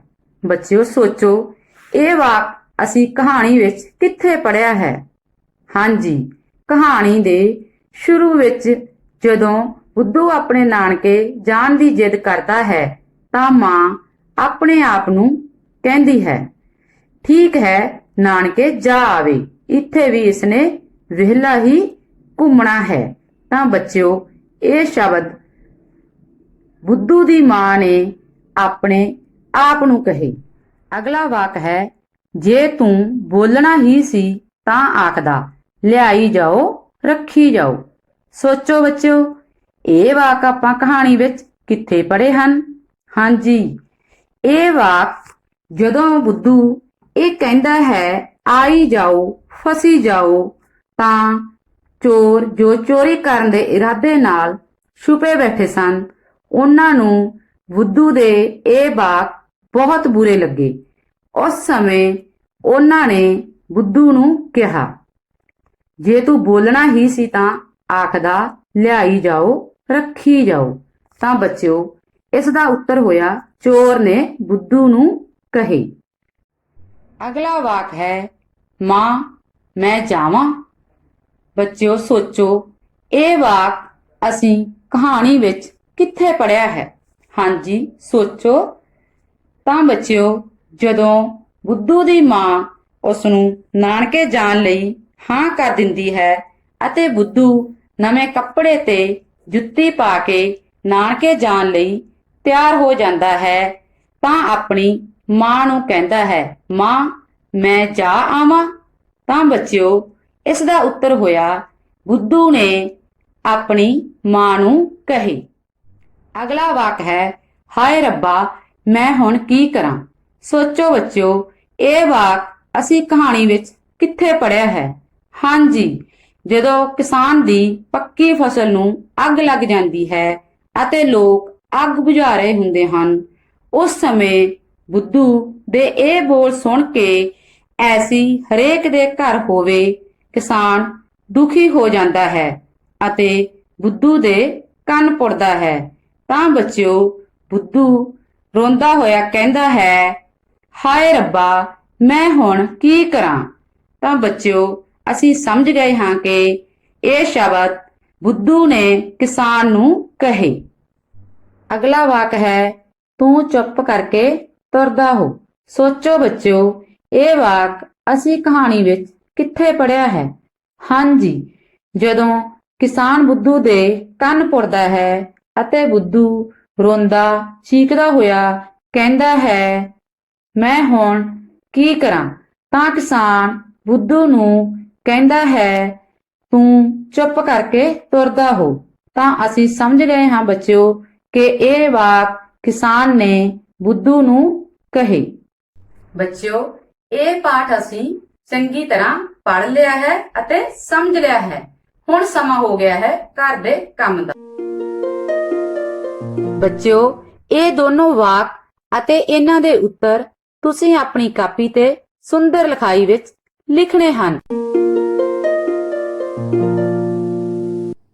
ਸਤਿ ਸ਼੍ਰੀ ਅਕਾਲ ਪਿਆਰੇ ਬੱਚਿਓ, ਅੱਜ ਅਸੀਂ ਵੱਖ-ਵੱਖ ਤਰੀਕਿਆਂ ਰਾਹੀਂ 2 ਅੰਕਾਂ ਨੂੰ 2 ਅੰਕਾਂ ਨਾਲ ਗੁਣਾ ਕਰਨੀ ਸਿੱਖਾਂਗੇ ਤੇ ਆਓ ਸਿੱਖੀਏ। ਬੱਚਿਓ ਤੁਹਾਨੂੰ ਯਾਦ ਹੈ ਕੱਲ ਤੁਸੀਂ 12 ਨੂੰ 5 ਨਾਲ ਭਾਵ 2 ਅੰਕਾਂ ਨੂੰ 1 ਅੰਕ ਨਾਲ ਗੁਣਾ ਕਰਨੀ ਸਿੱਖੀ ਸੀ। ਇਸ ਵਿੱਚ ਬੱਚਿਓ ਅਸੀਂ 12 ਨੂੰ 10 ਅਤੇ 2 ਵਿੱਚ ਤੋੜ ਕੇ ਗੁਣਾ ਕਰਨੀ ਸਿੱਖੀ ਸੀ ਤੇ ਅੱਜ ਅਸੀਂ ਇੱਕ ਕਦਮ ਹੋਰ ਅੱਗੇ ਵਧਦੇ ਹਾਂ। ਬੱਚਿਓ ਅੱਜ ਅਸੀਂ 12 ਨੂੰ 15 ਨਾਲ ਭਾਵ 2 ਅੰਕਾਂ ਨੂੰ 2 ਅੰਕਾਂ ਨਾਲ ਗੁਣਾ ਕਰਨੀ ਸਿੱਖਾਂਗੇ। ਇਸ ਵਿੱਚ ਬੱਚਿਓ ਮੈਂ ਕੁਝ ਹੋਰ ਖਾਨੇ ਮਿਲਾ ਦਿੰਦੀ ਹਾਂ। ਹੁਣ ਬੱਚਿਓ 12 ਨੂੰ 15 ਨਾਲ ਗੁਣਾ ਕਰਨ ਲਈ ਅਸੀਂ ਸੰਖਿਆ 12 ਨੂੰ ਵੀ 10 ਅਤੇ 2 ਵਿੱਚ ਤੋੜਾਂਗੇ ਅਤੇ ਸੰਖਿਆ 15 ਨੂੰ ਵੀ 10 ਅਤੇ 5 ਵਿੱਚ ਤੋੜਾਂਗੇ। ਬੱਚਿਓ ਹੁਣ ਅਸੀਂ ਖਾਨਿਆਂ ਨੂੰ ਵੱਖਰਾ ਕਰਕੇ ਸੰਖਿਆ ਨੂੰ ਤੋੜ ਰਹੇ ਹਾਂ ਤੇ ਬੱਚਿਓ ਪੀਲੇ ਖਾਨਿਆਂ ਨੂੰ ਦੇਖੋ। ਖੱਬੇ ਤੋਂ ਸੱਜੇ ਪੀਲੇ ਖਾਨਿਆਂ ਦੀ ਗਿਣਤੀ ਹੈ 10 ਤੇ ਉੱਪਰ ਤੋਂ ਹੇਠਾਂ ਪੀਲੇ ਖਾਨਿਆਂ ਦੀ ਗਿਣਤੀ ਹੈ 10। ਇਸ ਤਰ੍ਹਾਂ ਸਾਰੇ ਪੀਲੇ ਖਾਨਿਆਂ ਦੀ ਗਿਣਤੀ ਕਿੰਨੀ ਹੋ ਗਈ? 10 ਗੁਣਾ 10 ਬਰਾਬਰ 100। ਇਸੇ ਤਰ੍ਹਾਂ ਬੱਚਿਓ ਗੁਲਾਬੀ ਰੰਗ ਦੇ ਖਾਨਿਆਂ ਵਿੱਚ ਇਸ ਪਾਸੇ ਆਪਣੇ ਕੋਲ ਹਨ 2 ਖਾਨੇ ਤੇ ਉੱਪਰ ਤੋਂ ਹੇਠਾਂ ਸਾਡੇ ਕੋਲ ਹਨ 10 ਖਾਨੇ। ਇਸ ਤਰ੍ਹਾਂ ਗੁਲਾਬੀ ਖਾਨਿਆਂ ਦੀ ਗਿਣਤੀ ਕਿੰਨੀ ਹੋ ਗਈ? 2 ਗੁਣਾ 10 ਬਰਾਬਰ 20। ਇਸੇ ਤਰ੍ਹਾਂ ਬੱਚਿਓ ਚਿੱਟੇ ਖਾਨਿਆਂ ਨੂੰ ਦੇਖੋ। ਖੱਬੇ ਤੋਂ ਸੱਜੇ ਸਾਡੇ ਕੋਲ ਹਨ 10 ਖਾਨੇ, ਉੱਪਰ ਤੋਂ ਹੇਠਾਂ ਹਨ ਸਾਡੇ ਕੋਲ 5 ਖਾਨੇ। ਇਸ ਤਰ੍ਹਾਂ ਸਾਰੇ ਚਿੱਟੇ ਖਾਨਿਆਂ ਦੀ ਗਿਣਤੀ ਕਿੰਨੀ ਹੋ ਗਈ? 10 ਗੁਣਾ 5 ਬਰਾਬਰ 50। ਬੱਚਿਓ ਹਰੇ ਰੰਗ ਦੇ ਖਾਨਿਆਂ ਵਿੱਚ ਦੇਖੋ। ਇਸ ਪਾਸੇ ਸਾਡੇ ਕੋਲ 2 ਖਾਨੇ ਹਨ, ਉੱਪਰ ਤੋਂ ਹੇਠਾਂ ਸਾਡੇ ਕੋਲ 5 ਖਾਨੇ ਹਨ। ਇਸ ਤਰ੍ਹਾਂ ਸਾਰੇ ਹਰੇ ਖਾਨਿਆਂ ਦੀ ਗਿਣਤੀ ਕਿੰਨੀ ਹੋ ਗਈ? 2 ਗੁਣਾ 5 ਬਰਾਬਰ 10। ਹੁਣ ਬੱਚਿਓ ਅਸੀਂ ਸਾਰੇ ਖਾਨਿਆਂ ਨੂੰ ਜੋੜ ਦਿੰਦੇ ਹਾਂ। ਜੋੜ ਕੇ ਬੱਚਿਓ ਅਸੀਂ ਦੇਖਿਆ ਖੱਬੇ ਤੋਂ ਸੱਜੇ ਪਹਿਲਾਂ ਸਾਡੇ ਕੋਲ 10 ਖਾਨੇ ਸਨ ਤੇ 2 ਖਾਨੇ ਅਸੀਂ ਹੋਰ ਜੋੜ ਦਿੱਤੇ। ਹੁਣ ਇੱਧਰ ਖਾਨਿਆਂ ਦੀ ਗਿਣਤੀ ਕਿੰਨੀ ਹੋ ਗਈ? 12। ਤੇ ਇਸੇ ਤਰ੍ਹਾਂ ਬੱਚਿਓ ਉੱਪਰ ਤੋਂ ਹੇਠਾਂ ਪਹਿਲਾਂ ਸਾਡੇ ਕੋਲ 10 ਖਾਨੇ ਸਨ, 5 ਖਾਨੇ ਅਸੀਂ ਹੋਰ ਜੋੜ ਦਿੱਤੇ। ਹੁਣ ਸਾਡੇ ਕੋਲ ਉੱਪਰ ਤੋਂ ਹੇਠਾਂ ਖਾਨਿਆਂ ਦੀ ਗਿਣਤੀ ਕਿੰਨੀ ਹੈ? 15। ਇਸ ਤੋਂ ਬਾਅਦ ਬੱਚਿਓ ਹੁਣ ਅਸੀਂ ਖਾਨਿਆਂ ਨੂੰ ਜੋੜ ਕੇ ਦੇਖਦੇ ਹਾਂ ਕਿ ਸਾਰੇ ਖਾਨਿਆਂ ਦੀ ਗਿਣਤੀ ਕਿੰਨੀ ਬਣੀ ਹੈ। ਬੱਚਿਓ ਤੁਹਾਨੂੰ ਪਤਾ ਹੈ ਪੀਲੇ ਖਾਨਿਆਂ ਦੀ ਗਿਣਤੀ ਆਪਣੇ ਕੋਲ 100 ਹੈ, ਗੁਲਾਬੀ ਰੰਗ ਦੇ ਖਾਨਿਆਂ ਦੀ ਗਿਣਤੀ ਆਪਣੇ ਕੋਲ 20 ਹੈ। ਇਸੇ ਤਰ੍ਹਾਂ ਚਿੱਟੇ ਰੰਗ ਦੇ ਖਾਨਿਆਂ ਦੀ ਗਿਣਤੀ 50 ਹੈ ਤੇ ਹਰੇ ਰੰਗ ਦੇ ਖਾਨਿਆਂ ਦੀ ਗਿਣਤੀ ਆਪਣੇ ਕੋਲ 10 ਹੈ। ਇਹਨਾਂ ਸਾਰੇ ਖਾਨਿਆਂ ਨੂੰ ਜੋੜ ਕੇ ਬੱਚਿਓ ਅਸੀਂ ਦੇਖਿਆ ਸਾਡੇ ਕੋਲ ਖਾਨਿਆਂ ਦੀ ਗਿਣਤੀ ਕਿੰਨੀ ਬਣੀ ਹੈ 180। ਬੱਚਿਓ ਸਾਰੇ ਖਾਨਿਆਂ ਨੂੰ ਜੋੜ ਕੇ ਅਸੀਂ ਦੇਖਿਆ ਖੱਬੇ ਤੋਂ ਸੱਜੇ ਖਾਨਿਆਂ ਦੀ ਗਿਣਤੀ ਹੁਣ 12 ਹੈ ਤੇ ਉੱਪਰ ਤੋਂ ਹੇਠਾਂ ਖਾਨਿਆਂ ਦੀ ਗਿਣਤੀ ਆਪਣੇ ਕੋਲ 15 ਹੈ। ਫਿਰ ਅਸੀਂ ਬੱਚਿਓ ਸਾਰੇ ਖਾਨਿਆਂ ਦੀ ਗਿਣਤੀ ਨੂੰ ਇਸ ਤਰ੍ਹਾਂ ਵੀ ਲਿਖ ਸਕਦੇ ਹਾਂ। ਕੁੱਲ ਖਾਨਿਆਂ ਦੀ ਗਿਣਤੀ ਹੋ ਗਈ 12 ਗੁਣਾ 15 ਬਰਾਬਰ 180। ਅਸੀਂ ਬੱਚਿਓ ਜੋੜ ਕੇ ਵੀ ਦੇਖਿਆ ਤੇ ਗੁਣਾ ਕਰਕੇ ਵੀ ਉੱਤਰ 180 ਹੀ ਆਉਂਦਾ ਹੈ। ਇਸ ਤਰ੍ਹਾਂ ਬੱਚਿਓ ਤੁਸੀਂ ਅੱਜ ਦੋਨੋਂ ਸੰਖਿਆਵਾਂ ਨੂੰ ਤੋੜ ਕੇ ਗੁਣਾ ਕਰਨੀ ਸਿੱਖ ਲਈ ਹੈ। ਖਾਨਿਆਂ ਨੂੰ ਬੱਚਿਓ ਹੁਣ ਅਸੀਂ ਲਿਖਣ ਦੇ ਤਰੀਕੇ ਵਿੱਚ ਦੇਖਦੇ ਹਾਂ। ਇਸ ਪਾਸੇ ਬੱਚਿਓ ਖਾਨਿਆਂ ਨੂੰ ਜੋੜਨ ਤੋਂ ਬਾਅਦ ਆਪਣੇ ਕੋਲ ਖਾਨਿਆਂ ਦੀ ਗਿਣਤੀ ਕਿੰਨੀ ਸੀ 10 ਤੇ 2। ਇਸ ਨੂੰ ਅਸੀਂ ਇੱਧਰ ਲਿਖ ਲੈਂਦੇ ਹਾਂ ਤੇ ਬੱਚਿਓ ਇਸ ਪਾਸੇ ਆਪਣੇ ਕੋਲ ਖਾਨਿਆਂ ਦੀ ਗਿਣਤੀ ਜੋੜਨ ਤੋਂ ਬਾਅਦ ਕਿੰਨੀ ਹੋਈ ਸੀ 10 + 5 = 15 ਤੇ 10 ਤੇ 5 ਨੂੰ ਅਸੀਂ ਇੱਥੇ ਲਿਖ ਲੈਂਦੇ ਹਾਂ। ਹਾਂਜੀ ਬੱਚਿਓ ਆਪਣੇ ਕੋਲ ਇੱਧਰ ਪੀਲੇ ਖਾਨਿਆਂ ਦੀ ਗਿਣਤੀ ਕਿੰਨੀ ਸੀ 100 ਤੇ ਇਸ ਨੂੰ ਅਸੀਂ ਇੱਧਰ ਲਿਖ ਲੈਂਦੇ ਹਾਂ 10 × 10 = 100। ਇਸੇ ਤਰ੍ਹਾਂ ਬੱਚਿਓ ਗੁਲਾਬੀ ਰੰਗ ਦੇ ਖਾਨਿਆਂ ਦੀ ਗਿਣਤੀ ਕਿੰਨੀ ਸੀ 20 ਤੇ ਇੱਧਰ ਆ ਜਾਵੇਗਾ 10 × 2 = 20। ਇਸੇ ਤਰ੍ਹਾਂ ਬੱਚਿਓ ਚਿੱਟੇ ਰੰਗ ਦੇ ਖਾਨਿਆਂ ਦੀ ਗਿਣਤੀ 50 ਸੀ ਤੇ ਇੱਧਰ ਅਸੀਂ ਲਿਖ ਲੈਂਦੇ ਹਾਂ 5 × 10 = 50। ਇਸੇ ਤਰ੍ਹਾਂ ਬੱਚਿਓ ਹਰੇ ਰੰਗ ਦੇ ਖਾਨਿਆਂ ਦੀ ਗਿਣਤੀ 10 ਸੀ ਤੇ ਇੱਧਰ ਆ ਜਾਵੇਗਾ 5 × 2 = 10। ਹੁਣ ਬੱਚਿਓ 100 + 20 ਆਪਣੇ ਕੋਲ ਆਏਗਾ ਬਰਾਬਰ 120। 50 + 10 ਜੋੜਨ ਤੇ ਆਪਣੇ ਕੋਲ ਆਇਆ ਬਰਾਬਰ 60 ਤੇ ਹੁਣ ਬੱਚਿਓ 120 + 60 ਬਰਾਬਰ ਉੱਤਰ ਆਪਣੇ ਕੋਲ ਆਇਆ 180। ਇਸ ਤਰ੍ਹਾਂ ਤੁਸੀਂ ਦੇਖਿਆ ਬੱਚਿਓ 12 × 15 ਬਰਾਬਰ 180 ਹੁੰਦਾ ਹੈ। ਬੱਚਿਓ ਤੁਸੀਂ ਇਹਨਾਂ ਚਾਰਾਂ ਸੰਖਿਆਵਾਂ ਨੂੰ ਜੋੜ ਕੇ ਵੀ ਦੇਖ ਸਕਦੇ ਹੋ ਉੱਤਰ 180 ਆਉਂਦਾ ਹੈ ਕਿਉਂਕਿ ਇੱਧਰ ਵੀ ਉਹੀ ਸੰਖਿਆਵਾਂ ਹਨ। ਲਿਖਣ ਦੇ ਤਰੀਕੇ ਤੋਂ ਬਾਅਦ ਬੱਚਿਓ ਅਸੀਂ ਇੱਕ ਹੋਰ ਤਰੀਕੇ ਨਾਲ ਗੁਣਾ ਕਰਕੇ ਦੇਖਾਂਗੇ। ਇਸ ਵਿੱਚ ਬੱਚਿਓ ਅਸੀਂ ਇਕਾਈ ਸਥਾਨ ਤੇ ਰੱਖਦੇ ਹਾਂ 2 ਤੇ ਦਹਾਈ ਸਥਾਨ ਤੇ ਰੱਖਾਂਗੇ 1। ਇਸੇ ਤਰ੍ਹਾਂ ਬੱਚਿਓ ਇਕਾਈ ਸਥਾਨ ਤੇ ਰੱਖਾਂਗੇ 5 ਤੇ ਦਹਾਈ ਸਥਾਨ ਤੇ 1। ਹੁਣ ਬੱਚਿਓ ਅਸੀਂ ਇਕਾਈ ਅੰਕ 5 ਨੂੰ ਇਕਾਈ ਅੰਕ 2 ਨਾਲ ਗੁਣਾ ਕਰਾਂਗੇ। 5 × 2 = 10।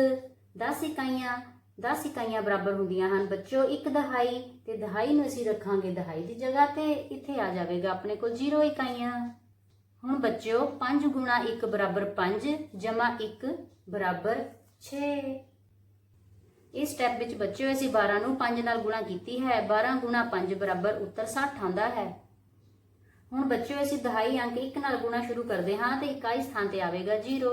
ਬੱਚਿਓ 1 × 2 = 2 ਅਤੇ 1 × 1 = 1। ਇਸ ਸਟੈਪ ਵਿੱਚ ਬੱਚਿਓ ਅਸੀਂ 12 ਨੂੰ 10 ਨਾਲ ਗੁਣਾ ਕੀਤੀ ਹੈ। 12 × 10 = ਉੱਤਰ 120 ਆਉਂਦਾ ਹੈ। ਹੁਣ 60 ਤੇ 120 ਨੂੰ ਜੋੜਨ ਤੇ ਬੱਚਿਓ ਉੱਤਰ ਆਏਗਾ ਆਪਣੇ ਕੋਲ 0 6 ਤੇ 2 8 ਤੇ 1 180। ਹੁਣ ਦੇਖੋ ਬੱਚਿਓ ਇੱਧਰ ਵੀ ਸੰਖਿਆ 120 ਸੀ ਤੇ ਇੱਧਰ ਵੀ 120 ਸੰਖਿਆ ਆਈ ਹੈ। ਇੱਧਰ ਵੀ 60 ਸੰਖਿਆ ਸੀ ਤੇ ਇੱਧਰ ਵੀ 60 ਸੰਖਿਆ ਆਈ ਹੈ। ਉੱਤਰ 180 ਸੀ ਤੇ ਇੱਧਰ ਵੀ ਬੱਚਿਓ ਉੱਤਰ 12 × 15 = 180 ਆਇਆ ਹੈ। ਬੱਚਿਓ ਅੱਜ ਤੁਸੀਂ ਵੱਖ-ਵੱਖ ਤਰੀਕਿਆਂ ਰਾਹੀਂ ਗੁਣਾ ਕਰਨੀ ਸਿੱਖੀ। ਪਹਿਲਾਂ ਤੁਸੀਂ ਉਸ ਨੂੰ ਖਾਨਿਆਂ ਰਾਹੀਂ ਦੇਖਿਆ, ਫਿਰ ਉਸ ਨੂੰ ਅਸੀਂ ਲਿਖਣ ਦੇ ਤਰੀਕੇ ਰਾਹੀਂ ਸਮਝਿਆ, ਫਿਰ ਇਸ ਤਰੀਕੇ ਨਾਲ ਵੀ ਉਸ ਨੂੰ ਅਸੀਂ ਗੁਣਾ ਕਰਕੇ ਦੇਖਿਆ। ਹਰ ਵਾਰ ਬੱਚਿਓ ਸਾਡਾ ਜਵਾਬ 180 ਹੀ ਆ ਰਿਹਾ ਹੈ। ਹੁਣ ਬੱਚਿਓ ਉਮੀਦ ਕਰਦੀ ਹਾਂ ਕਿ ਤੁਸੀਂ 2 ਅੰਕਾਂ ਨੂੰ 2 ਅੰਕਾਂ ਨਾਲ ਗੁਣਾ ਕਰਨੀ ਚੰਗੀ ਤਰ੍ਹਾਂ ਸਿੱਖ ਲਈ ਹੈ। Thank you. ਬੱਚਿਓ ਅੱਜ ਦੇ ਘਰ ਦੇ ਕੰਮ ਵਿੱਚ ਤੁਸੀਂ ਅਭਿਆਸ 2.4 ਤੋਂ ਪਹਿਲੇ ਸਵਾਲ ਦੇ B ਭਾਗ ਨੂੰ ਹੱਲ ਕਰਨਾ ਹੈ, ਜਿਸ ਤਰ੍ਹਾਂ ਅਸੀਂ ਇਸ ਸਵਾਲ ਨੂੰ ਹੱਲ ਕੀਤਾ ਹੈ। Thank you. Hello students, today I have a very interesting activity for you. Students, open your book at page number 21. The activity is make flashcards of vehicles. Every student will show his flashcard and speak 1 or 2 sentences about the vehicle. Okay, let's start. Students, I have already made some flashcards for you. Look here. What is it? Yes, you all know it very well. It's a bicycle. Yes. And try to make a sentence. It's very easy. Okay, let's see. The sentence is, I have a new bicycle. Bicycle. New bicycle. Students, note it down. I have a new bicycle. You can make another sentence. Look here. I have a red bicycle. Okay? Let's see what's next. Yes, look here. It's a car. Yes, it's a car. And the sentence is, yes, think. Look here. I have a toy car. Okay? Very easy. I have a toy car. Write down on your notebook, students. Yes, and we can make another sentence too. I have a red car. Red in color. I have a red car. Next. Yes, what is it? Right. Train. And the sentence is, we will go to Delhi by train.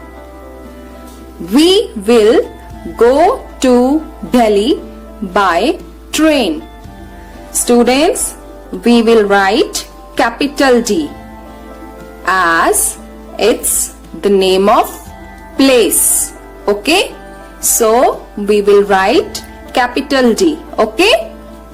The sentence is, we will go to Delhi by train. And the last flashcard is of a boat.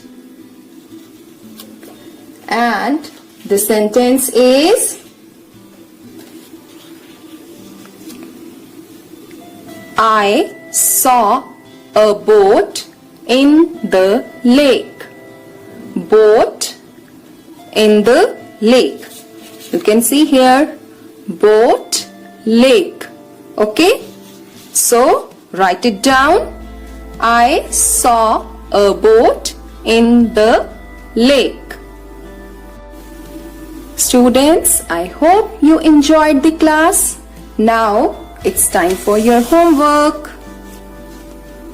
And your homework is to write 1 or 2 sentences about these vehicles. Okay? First one is an aeroplane, then a van, a ship, and a bus. Okay? Write down neatly in your notebooks. Thank you. See you soon. ਚੌਥੀ ਜਮਾਤ ਦੇ ਪਿਆਰੇ ਬੱਚਿਓ, ਆਓ ਹੁਣ ਅਸੀਂ ਪਾਠ 8 ਰੰਗ ਬਰੰਗੇ ਫੁੱਲ ਵਿੱਚੋਂ ਜਾਣੀਏ ਕਿ ਸੁਖਮਨ ਨੇ ਬਾਰਾਂਦਰੀ ਬਾਗ ਵਿੱਚ ਕਿਹੜੇ-ਕਿਹੜੇ ਫੁੱਲਾਂ ਦੀ ਜਾਣਕਾਰੀ ਪ੍ਰਾਪਤ ਕੀਤੀ। ਉਹ ਸਾਰੇ ਬਾਰਾਂਦਰੀ ਬਾਗ ਪਹੁੰਚ ਗਏ। ਇੰਜ ਲੱਗਦਾ ਸੀ ਜਿਵੇਂ ਜਗ੍ਹਾ-ਜਗ੍ਹਾ ਫੁੱਲਾਂ ਦੀਆਂ ਰੰਗ ਬਰੰਗੀਆਂ ਚਾਦਰਾਂ ਵਿਛੀਆਂ ਹੋਣ। ਸੁਖਮਨ ਦਾ ਚਿਹਰਾ ਖੁਸ਼ੀ ਨਾਲ ਖਿੜ ਗਿਆ। ਮੰਮੀ, ਮੈਨੂੰ ਹਰ ਮਹੀਨੇ ਇੱਕ ਵਾਰ ਇਹ ਫੁੱਲ ਦਿਖਾ ਦਿਆ ਕਰੋ। ਪੁੱਤਰ, ਸਾਰੇ ਫੁੱਲ ਹਮੇਸ਼ਾ ਨਹੀਂ ਖਿੜੇ ਰਹਿੰਦੇ। ਬਹੁਤੇ ਫੁੱਲ ਦਸੰਬਰ ਤੋਂ ਮਾਰਚ ਦੇ ਮਹੀਨੇ ਹੀ ਖਿੜਦੇ ਹਨ, ਜਿਵੇਂ ਡੇਲੀਆ, ਪੈਂਜ਼ੀ ਅਤੇ ਤਾਰਾ। ਕੁਝ ਫੁੱਲ ਸਾਰਾ ਸਾਲ ਖਿੜਦੇ ਹਨ, ਜਿਵੇਂ ਮੋਤੀਆ, ਸਦਾਬਹਾਰ ਆਦਿ। ਕੁਝ ਫੁੱਲ ਕੇਵਲ ਗਰਮੀ ਦੇ ਮੌਸਮ ਵਿੱਚ ਖਿੜਦੇ ਹਨ, ਜਿਵੇਂ ਲਿਲੀ, ਕੁੱਕੜਕਲਗੀ, ਜੀਨੀਆ ਆਦਿ। ਬੱਚਿਓ, ਲਿਲੀ ਦਾ ਫੁੱਲ ਦਿਨ ਵੇਲੇ ਖਿੜਦਾ ਹੈ। ਕੁਝ ਫੁੱਲ ਤਾਂ ਕੇਵਲ ਰਾਤ ਵੇਲੇ ਹੀ ਖਿੜਦੇ ਹਨ, ਜਿਵੇਂ ਰਾਤ ਦੀ ਰਾਣੀ ਆਦ। ਨਾਨਾ ਜੀ, ਆ ਕੀ? ਕੁਝ ਫੁੱਲ ਛੋਟੇ ਜਿਹੇ ਪੌਦਿਆਂ ਤੇ ਲੱਗੇ ਹਨ ਅਤੇ ਕੁਝ ਫੁੱਲ ਕੰਧ ਉੱਪਰ ਲਮਕ ਰਹੀ ਵੇਲ ਉੱਪਰ ਵੀ। ਸੁਖਮਨ, ਕੁਝ ਫੁੱਲ ਪੌਦਿਆਂ ਨੂੰ ਲੱਗਦੇ ਹਨ, ਜਿਵੇਂ ਪੌਪੀ, ਪੈਂਜ਼ੀ ਆਦਿ। ਕੁਝ ਫੁੱਲ ਵੇਲਾਂ ਨੂੰ ਲੱਗਦੇ ਹਨ, ਜਿਵੇਂ ਝੁਮਕਾ ਵੇਲ। ਕੁਝ ਫੁੱਲ ਵੱਡੇ ਵੱਡੇ ਰੁੱਖਾਂ ਨੂੰ ਲੱਗਦੇ ਹਨ, ਜਿਵੇਂ ਗੁਲਮੋਹਰ। ਸੁਖਮਨ ਨੇ ਇੱਕ ਫੁੱਲ ਵੱਲ ਇਸ਼ਾਰਾ ਕਰਦੇ ਹੋਏ ਕਿਹਾ, ਮੰਮੀ ਜੀ, ਇਹਨਾਂ ਫੁੱਲਾਂ ਵੱਲ ਦੇਖੋ। ਕੁਝ ਫੁੱਲ ਮੰਦਰ ਵਿੱਚ ਲੱਗੀ ਘੰਟੀ ਵਰਗੇ ਦਿਖਦੇ ਹਨ ਅਤੇ ਕੁਝ ਰੱਖੜੀ ਵਰਗੇ ਲੱਗਦੇ ਹਨ। ਬੱਚਿਓ, ਦੇਖਿਆ ਸੁਖਮਨ ਨੇ ਫੁੱਲਾਂ ਬਾਰੇ ਕਿੰਨੀ ਜਾਣਕਾਰੀ ਪ੍ਰਾਪਤ ਕਰ ਲਈ ਹੈ। ਹੁਣ ਅਸੀਂ ਕਰਾਂਗੇ ਹੇਠਾਂ ਦਿੱਤੇ ਚਿੱਤਰ ਵਿੱਚ ਕੁਝ ਵਸਤੂਆਂ ਅਤੇ ਫੁੱਲ ਦਿੱਤੇ ਗਏ ਹਨ। ਕਿਸ ਫੁੱਲ ਦੀ ਬਣਤਰ ਕਿਸ ਵਸਤੂ ਨਾਲ ਮਿਲਦੀ ਹੈ, ਇਸ ਦਾ ਅਸੀਂ ਮਿਲਾਨ ਕਰਾਂਗੇ। ਮਿਲਾਨ ਕਰੋ। ਦੇਖੋ ਬੱਚਿਓ, ਚਿੱਤਰ ਦੇ ਇੱਕ ਪਾਸੇ ਫੁੱਲਾਂ ਦੀਆਂ ਤਸਵੀਰਾਂ ਹਨ ਅਤੇ ਦੂਜੇ ਪਾਸੇ ਫੁੱਲਾਂ ਵਰਗੀਆਂ ਚੀਜ਼ਾਂ ਦੇ ਚਿੱਤਰ ਹਨ। ਦੇਖੋ, ਪਹਿਲਾ ਫੁੱਲ ਕਿਸ ਦੀ ਤਰ੍ਹਾਂ ਲੱਗ ਰਿਹਾ ਹੈ? ਝੁਮਕੇ ਵਰਗਾ। ਬਿਲਕੁਲ ਠੀਕ, ਇਸ ਨੂੰ ਅਸੀਂ ਮਿਲਾਵਾਂਗੇ ਝੁਮਕੇ ਨਾਲ। ਦੂਸਰੀ ਤਸਵੀਰ ਵਾਲਾ ਫੁੱਲ ਕਿਸ ਵਰਗਾ ਲੱਗ ਰਿਹਾ ਹੈ? ਇਹ ਲੱਗ ਰਿਹਾ ਹੈ ਰੱਖੜੀ ਵਰਗਾ। ਹੁਣ ਅਸੀਂ ਇਸ ਫੁੱਲ ਨੂੰ ਰੱਖੜੀ ਨਾਲ ਮਿਲਾਵਾਂਗੇ। ਠੀਕ ਹੈ ਬੱਚਿਓ। ਹੁਣ ਵਾਰੀ ਹੈ ਤੀਸਰੇ ਫੁੱਲ ਦੀ। ਇਹ ਫੁੱਲ ਮੰਦਰ ਵਿੱਚ ਲੱਗੀ ਘੰਟੀ ਵਰਗਾ ਲੱਗ ਰਿਹਾ ਹੈ, ਇਸ ਲਈ ਇਸ ਨੂੰ ਅਸੀਂ ਘੰਟੀ ਨਾਲ ਮਿਲਾਵਾਂਗੇ। ਇਹ ਗੋਲ ਗੋਲ ਪੀਲਾ ਜਿਹਾ ਫੁੱਲ ਕਿਸ ਦੇ ਵਰਗਾ ਲੱਗ ਰਿਹਾ ਹੈ? ਬਿਲਕੁਲ ਠੀਕ, ਇਹ ਲੱਗ ਰਿਹਾ ਹੈ ਮਿੱਠੇ ਮਿੱਠੇ ਲੱਡੂ ਵਰਗਾ, ਇਸ ਲਈ ਇਸ ਫੁੱਲ ਨੂੰ ਮਿਲਾਵਾਂਗੇ ਲੱਡੂ ਦੀ ਤਸਵੀਰ ਨਾਲ। ਤੁਹਾਡਾ ਘਰ ਦਾ ਕੰਮ ਹੈ ਬੱਚਿਓ, ਤੁਸੀਂ ਪ੍ਰਸ਼ਨ ਨੰਬਰ 10 ਮਿਲਾਨ ਕਰੋ ਆਪਣੀਆਂ ਕਾਪੀਆਂ ਤੇ ਲਿਖਣਾ ਹੈ। ਜਮਾਤ 5ਵੀਂ, ਵਿਸ਼ਾ ਪੰਜਾਬੀ, ਪਾਠ ਹੈ ਸਤਰੰਗੀ ਤਿਤਲੀ। ਪਿਆਰੇ ਬੱਚਿਓ, ਤੁਸੀਂ ਇਹ ਪਾਠ ਪੜ੍ਹਿਆ ਹੈ। ਇਸ ਪਾਠ ਵਿੱਚੋਂ ਅੱਜ ਅਸੀਂ ਕੁਝ ਵੱਖਰਾ ਕਰਾਂਗੇ। ਸਾਡਾ ਅੱਜ ਦਾ ਵਿਸ਼ਾ ਹੈ ਬਣਤਰ ਪੱਖੋਂ ਸਹੀ ਵਾਕ ਚੁਣਨਾ। ਅਸੀਂ ਇੱਥੇ ਕੁਝ ਵਾਕਾਂ ਤੇ ਗੱਲਬਾਤ ਕਰਾਂਗੇ। ਤੁਹਾਨੂੰ ਉਹ ਵਾਕ ਸਕਰੀਨ ਤੇ ਵਿਖਾਏ ਵੀ ਜਾਣਗੇ ਤੇ ਤੁਸੀਂ ਉਹਨਾਂ ਵਿੱਚੋਂ ਸਹੀ ਵਾਕ ਦੀ ਚੋਣ ਕਰਨੀ ਹੈ ਕਿ ਬਣਤਰ ਪੱਖੋਂ ਕਿਹੜਾ ਵਾਕ ਸਹੀ ਹੈ। ਹੇਠ ਲਿਖੇ ਵਾਕਾਂ ਵਿੱਚੋਂ ਬਣਤਰ ਪੱਖੋਂ ਸਹੀ ਵਾਕ ਦੀ ਚੋਣ ਕਰੋ। ਆਓ ਅਸੀਂ ਇੱਕ ਇੱਕ ਕਰਕੇ ਵਾਕ ਪੜ੍ਹਦੇ ਹਾਂ ਤੇ ਸਕਰੀਨ ਤੇ ਵੇਖਦੇ ਵੀ ਹਾਂ। ਫਿਰ ਅਸੀਂ ਇਹ ਵੇਖਾਂਗੇ ਕਿ ਇਹਨਾਂ ਵਾਕਾਂ ਵਿੱਚੋਂ ਸਹੀ ਵਾਕ ਕਿਹੜਾ ਹੈ, ਕਿਹੜਾ ਵਿਕਲਪ ਸਾਡਾ ਸਹੀ ਹੈ। ਪਹਿਲਾ ਵਾਕ ਹੈ ਸਾਡਾ, ਉਹ ਸਤਰੰਗੀ ਤਿਤਲੀ ਨੂੰ ਫੜਨ ਦੀ ਕੋਸ਼ਿਸ਼ ਕਰ ਰਿਹਾ ਸੀ। ਉਹ ਸਤਰੰਗੀ ਤਿਤਲੀ ਨੂੰ ਫੜਨ ਦੀ ਕੋਸ਼ਿਸ਼ ਕਰ ਰਿਹਾ ਸੀ। ਦੂਜਾ ਵਾਕ ਹੈ ਸਾਡਾ, ਉਹ ਤਿਤਲੀ ਸਤਰੰਗੀ ਨੂੰ ਫੜਨ ਦੀ ਕੋਸ਼ਿਸ਼ ਕਰ ਰਿਹਾ ਸੀ। ਉਹ ਤਿਤਲੀ ਸਤਰੰਗੀ ਨੂੰ ਫੜਨ ਦੀ ਕੋਸ਼ਿਸ਼ ਕਰ ਰਿਹਾ ਸੀ। ਤੀਜਾ ਵਾਕ ਹੈ ਸਾਡਾ, ਉਹ ਸਤਰੰਗੀ ਤਿਤਲੀ ਨੂੰ ਕੋਸ਼ਿਸ਼ ਕਰ ਰਿਹਾ ਸੀ ਫੜਨ ਦੀ। ਉਹ ਸਤਰੰਗੀ ਤਿਤਲੀ ਨੂੰ ਕੋਸ਼ਿਸ਼ ਕਰ ਰਿਹਾ ਸੀ ਫੜਨ ਦੀ। ਚੌਥਾ ਵਾਕ ਹੈ ਸਾਡਾ, ਸਤਰੰਗੀ ਤਿਤਲੀ ਨੂੰ ਉਹ ਕੋਸ਼ਿਸ਼ ਕਰ ਰਿਹਾ ਸੀ ਫੜਨ ਦੀ। ਸਤਰੰਗੀ ਤਿਤਲੀ ਨੂੰ ਉਹ ਕੋਸ਼ਿਸ਼ ਕਰ ਰਿਹਾ ਸੀ ਫੜਨ ਦੀ। ਹੁਣ ਬੱਚਿਓ, ਤੁਸੀਂ ਚਾਰੇ ਵਾਕ ਦੋ ਵਾਰ ਪੜ੍ਹੇ ਹਨ ਤੇ ਹੁਣ ਇਹ ਵੇਖੋ ਕਿ ਇਹਨਾਂ ਵਿੱਚੋਂ ਬਣਤਰ ਪੱਖੋਂ ਸਹੀ ਵਾਕ ਕਿਹੜਾ ਹੋਵੇਗਾ। ਬਿਲਕੁਲ ਠੀਕ ਜੀ, ਇਹਨਾਂ ਵਿੱਚੋਂ ਸਾਡੇ ਕੋਲ ਊੜਾ ਵਿਕਲਪ ਸਹੀ ਹੈ ਤੇ ਬਾਕੀ ਸਾਰੇ ਵਾਕ ਬਣਤਰ ਪੱਖੋਂ ਸਹੀ ਨਹੀਂ ਹਨ। ਊੜਾ ਹੈ, ਉਹ ਸਤਰੰਗੀ ਤਿਤਲੀ ਨੂੰ ਫੜਨ ਦੀ ਕੋਸ਼ਿਸ਼ ਕਰ ਰਿਹਾ ਸੀ। ਤੇ ਆਓ ਫਿਰ ਦੂਜੇ ਵਾਕ ਵੱਲ ਚੱਲਦੇ ਹਾਂ।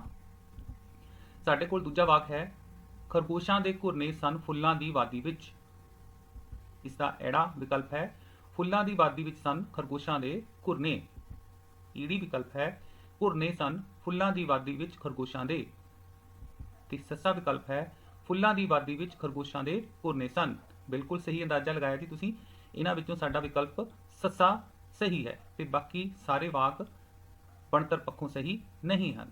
ਤੇ ਇਸੇ ਤਰ੍ਹਾਂ ਅਸੀਂ ਅਗਲੇ ਵਾਕ ਵੱਲ ਚੱਲਦੇ ਹਾਂ। ਸਾਡਾ ਅਗਲਾ ਵਾਕ ਹੈ ਜੀ, ਡੱਬਾ ਖਰਗੋਸ਼ ਬੈਠਾ ਸੀ ਸ਼ਰਮਸਾਰ ਹੋਇਆ। ਇਸ ਦਾ ਐੜਾ ਵਿਕਲਪ ਹੈ, ਡੱਬਾ ਖਰਗੋਸ਼ ਸ਼ਰਮਸਾਰ ਹੋਇਆ ਬੈਠਾ ਸੀ।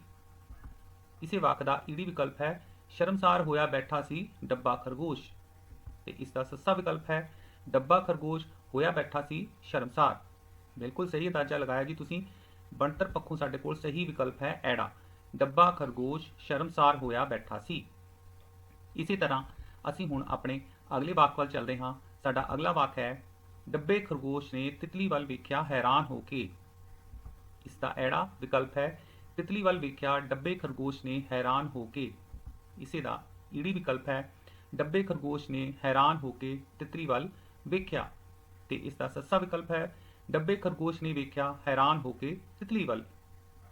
ਬਿਲਕੁਲ ਠੀਕ ਅੰਦਾਜ਼ਾ ਲਗਾ ਰਹੇ ਹੋ ਜੀ ਤੁਸੀਂ। ਇਸ ਵਿੱਚੋਂ ਸਾਡਾ ਈੜੀ ਵਿਕਲਪ ਸਹੀ ਹੈ, ਡੱਬੇ ਖਰਗੋਸ਼ ਨੇ ਹੈਰਾਨ ਹੋ ਕੇ ਤਿਤਲੀ ਵੱਲ ਵੇਖਿਆ। ਇਸੇ ਤਰ੍ਹਾਂ ਅਸੀਂ ਅਗਲਾ ਵਾਕ ਵੇਖਦੇ ਹਾਂ।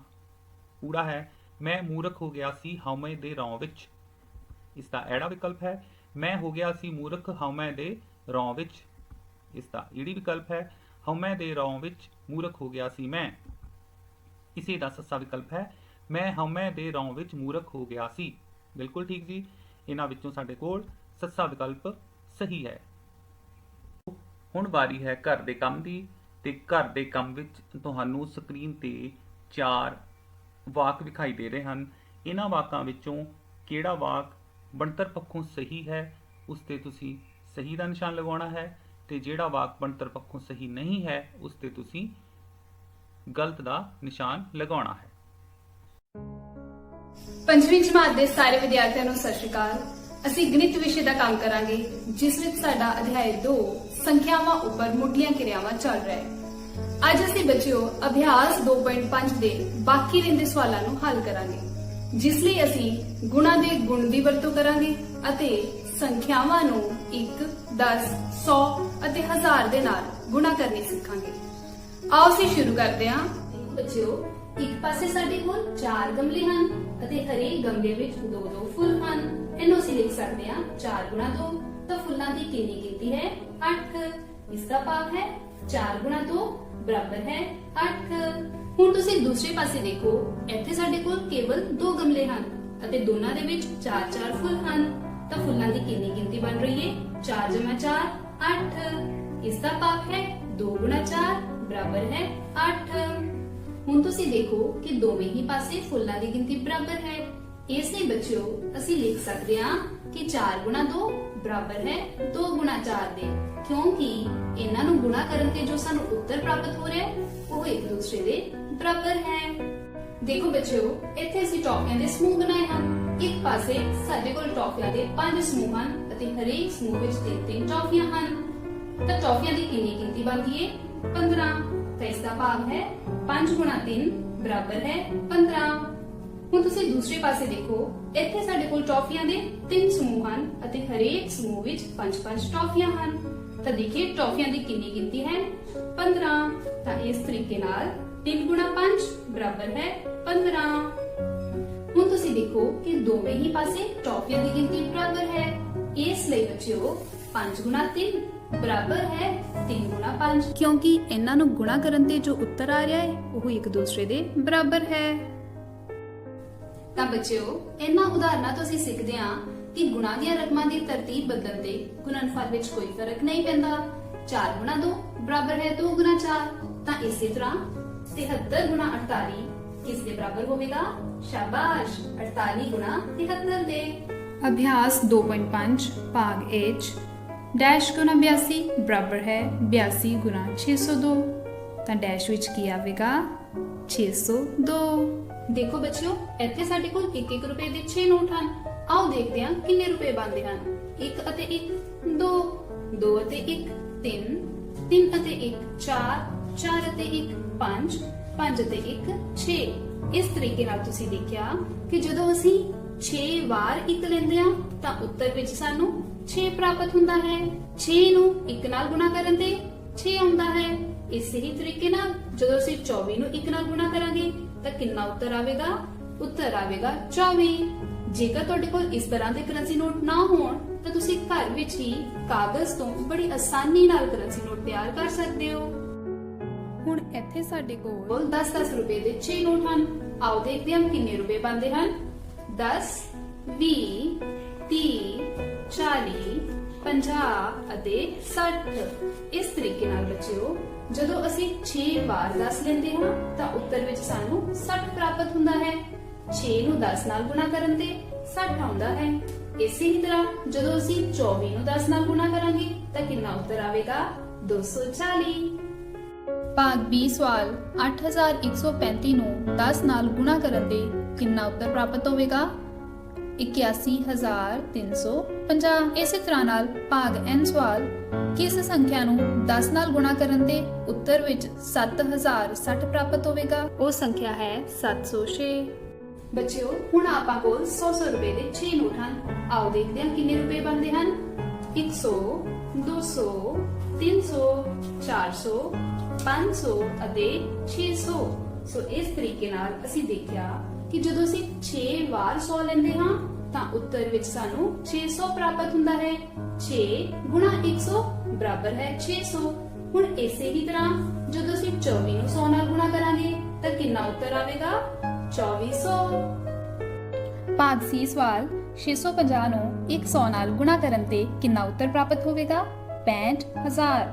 ਭਾਗ E ਸਵਾਲ 129 ਨੂੰ ਕਿਸ ਸੰਖਿਆ ਨਾਲ ਗੁਣਾ ਕਰਨ ਤੇ ਉੱਤਰ ਵਿੱਚ ਸਾਨੂੰ 12900 ਪ੍ਰਾਪਤ ਹੋਵੇਗਾ? ਉਹ ਸੰਖਿਆ ਹੈ 100।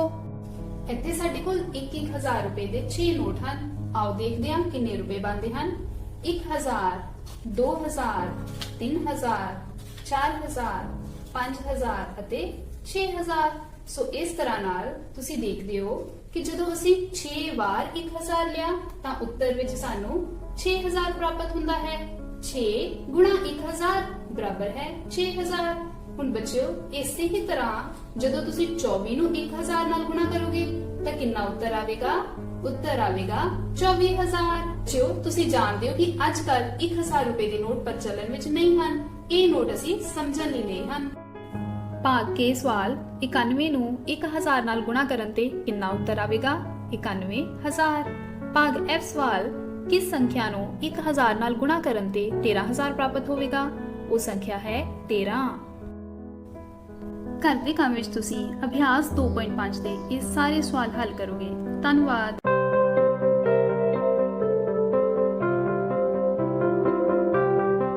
Hello children. By now you are familiar with all the prepositions we have done, like in, on, at, under, with, behind and so on. So now you will help me to choose the correct preposition for the given sentences. Come, let's do it.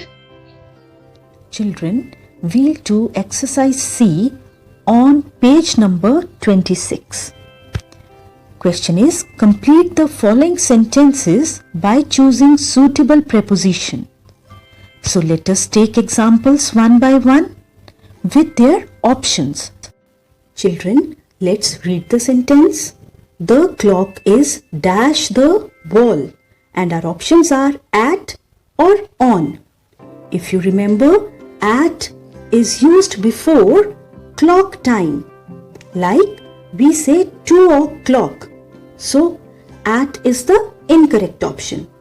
Let's see on. Now look at the clock. Where is it? Yes, it is on the wall. So we will say the clock is on the wall. It is on the wall. Next sentence. The carpet is dash the floor, and our options are in or on. Now if you recall, we used in when caterpillar was in the box. We used in. And see the next picture. Here the carpet is on the floor, open space, on the floor. So the correct option is on. Now read out the sentence. The carpet is on the floor. Next sentence. She hid herself dash the curtain. Yes students, you remember the word curtain and we have already done.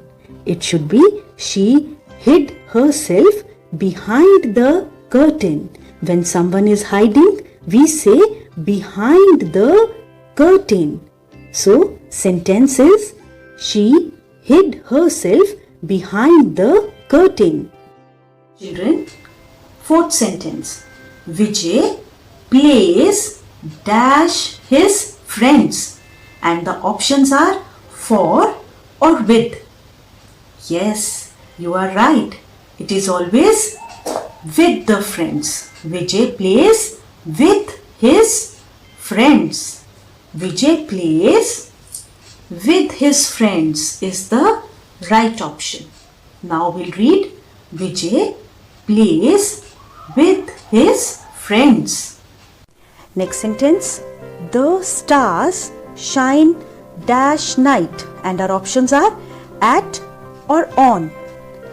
At preposition is used before the clock time, before night and before weekend. So students, the correct preposition is at night. So this is the correct preposition. Whereas on preposition, it is used before days of the week, dates and special days. So let's read, the stars shine at night. Let's revise them once again. The clock is on the wall.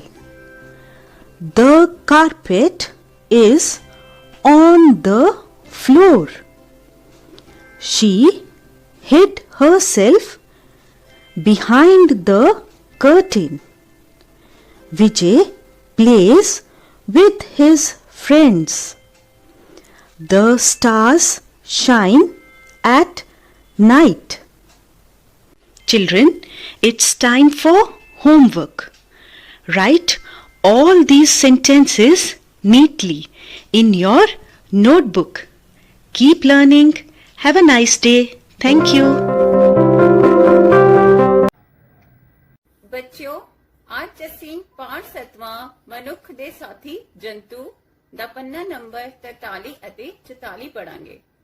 ਆਓ ਇਸ ਪਾਠ ਵਿੱਚ ਦੇਖੀਏ ਕਿ ਜੰਤੂ ਮਨੁੱਖਾਂ ਨੂੰ ਕਿਹੜੀਆਂ-ਕਿਹੜੀਆਂ ਸੌਗਾਤਾਂ ਦਿੰਦੇ ਹਨ। ਬੱਚਿਓ, ਅਸੀਂ ਜਾਣ ਲਿਆ ਹੈ ਕਿ ਜੰਤੂ ਸਿੱਧੇ ਤੌਰ ਤੇ ਮਨੁੱਖ ਨੂੰ ਬਹੁਤ ਸਾਰੀਆਂ ਚੀਜ਼ਾਂ ਦੀ ਸੌਗਾਤ ਦਿੰਦੇ ਹਨ। ਆਓ ਉਹ ਦੇਖੀਏ ਕਿਹੜੀ-ਕਿਹੜੀ ਸੌਗਾਤ ਹੈ। ਦੁੱਧ, ਮੀਟ, ਚਮੜਾ, ਉੱਨ, ਆਂਡੇ। ਵੱਖ-ਵੱਖ ਲੋਕ ਵੱਖ-ਵੱਖ ਕਿੱਤੇ ਕਰਦੇ ਹਨ। ਕਈ ਲੋਕਾਂ ਦਾ ਮੁੱਖ ਕਿੱਤਾ ਦੁੱਧ ਵੇਚਣਾ ਹੁੰਦਾ ਹੈ। ਤਾਂ ਬੱਚਿਓ, ਦੁੱਧ ਵੇਚਣ ਵਾਲੇ ਕੀ ਕਰਦੇ ਹਨ? ਹਾਂਜੀ, ਦੁੱਧ ਵੇਚਣ ਵਾਲੇ ਦੁੱਧ ਦੇਣ ਵਾਲੇ ਪਸ਼ੂਆਂ ਨੂੰ ਵੱਡੀ ਗਿਣਤੀ ਵਿੱਚ ਪਾਲਦੇ ਹਨ। ਤੁਸੀਂ ਕਦੇ ਮਦਾਰੀ ਦਾ ਤਮਾਸ਼ਾ ਦੇਖਿਆ ਹੈ? ਮਦਾਰੀ ਬਾਂਦਰਾਂ ਰਾਹੀਂ ਕਰਤੱਵ ਦਿਖਾਉਂਦਾ ਹੈ। ਜੋਗੀ ਬੀਨ ਵਜਾ ਕੇ ਸੱਪ ਦਾ ਤਮਾਸ਼ਾ ਦਿਖਾਉਂਦਾ ਹੈ। ਸੋ ਮਦਾਰੀ ਅਤੇ ਜੋਗੀ ਆਪਣੀ ਰੋਜੀ ਰੋਟੀ ਲਈ ਇਨ੍ਹਾਂ ਜਾਨਵਰਾਂ ਤੇ ਨਿਰਭਰ ਕਰਦੇ ਹਨ। ਇਹ ਜੰਤੂ ਮਦਾਰੀ ਅਤੇ ਜੋਗੀ ਲਈ ਰੁਜ਼ਗਾਰ ਦੇ ਸਾਧਨ ਹਨ। ਜੰਗਲੀ ਜਾਨਵਰਾਂ ਦੀ ਸੁਰੱਖਿਆ ਸੰਬੰਧੀ ਕਾਨੂੰਨ ਬਾਰੇ ਗੱਲ ਕਰਦੇ ਹਾਂ। ਇਸ ਕਾਨੂੰਨ ਅਨੁਸਾਰ ਜੰਗਲੀ ਜਾਨਵਰਾਂ ਨੂੰ ਨਾ ਤਾਂ ਕੋਈ ਫੜ ਸਕਦਾ ਹੈ ਅਤੇ ਨਾ ਹੀ ਕੋਈ ਰੱਖ ਸਕਦਾ ਹੈ। ਇਸ ਕਾਨੂੰਨ ਅਨੁਸਾਰ ਜੰਗਲੀ ਜਾਨਵਰਾਂ ਉੱਤੇ ਹੋ ਰਹੇ ਅਤਿਆਚਾਰਾਂ ਨੂੰ ਵੀ ਰੋਕਿਆ ਜਾ ਸਕਦਾ ਹੈ।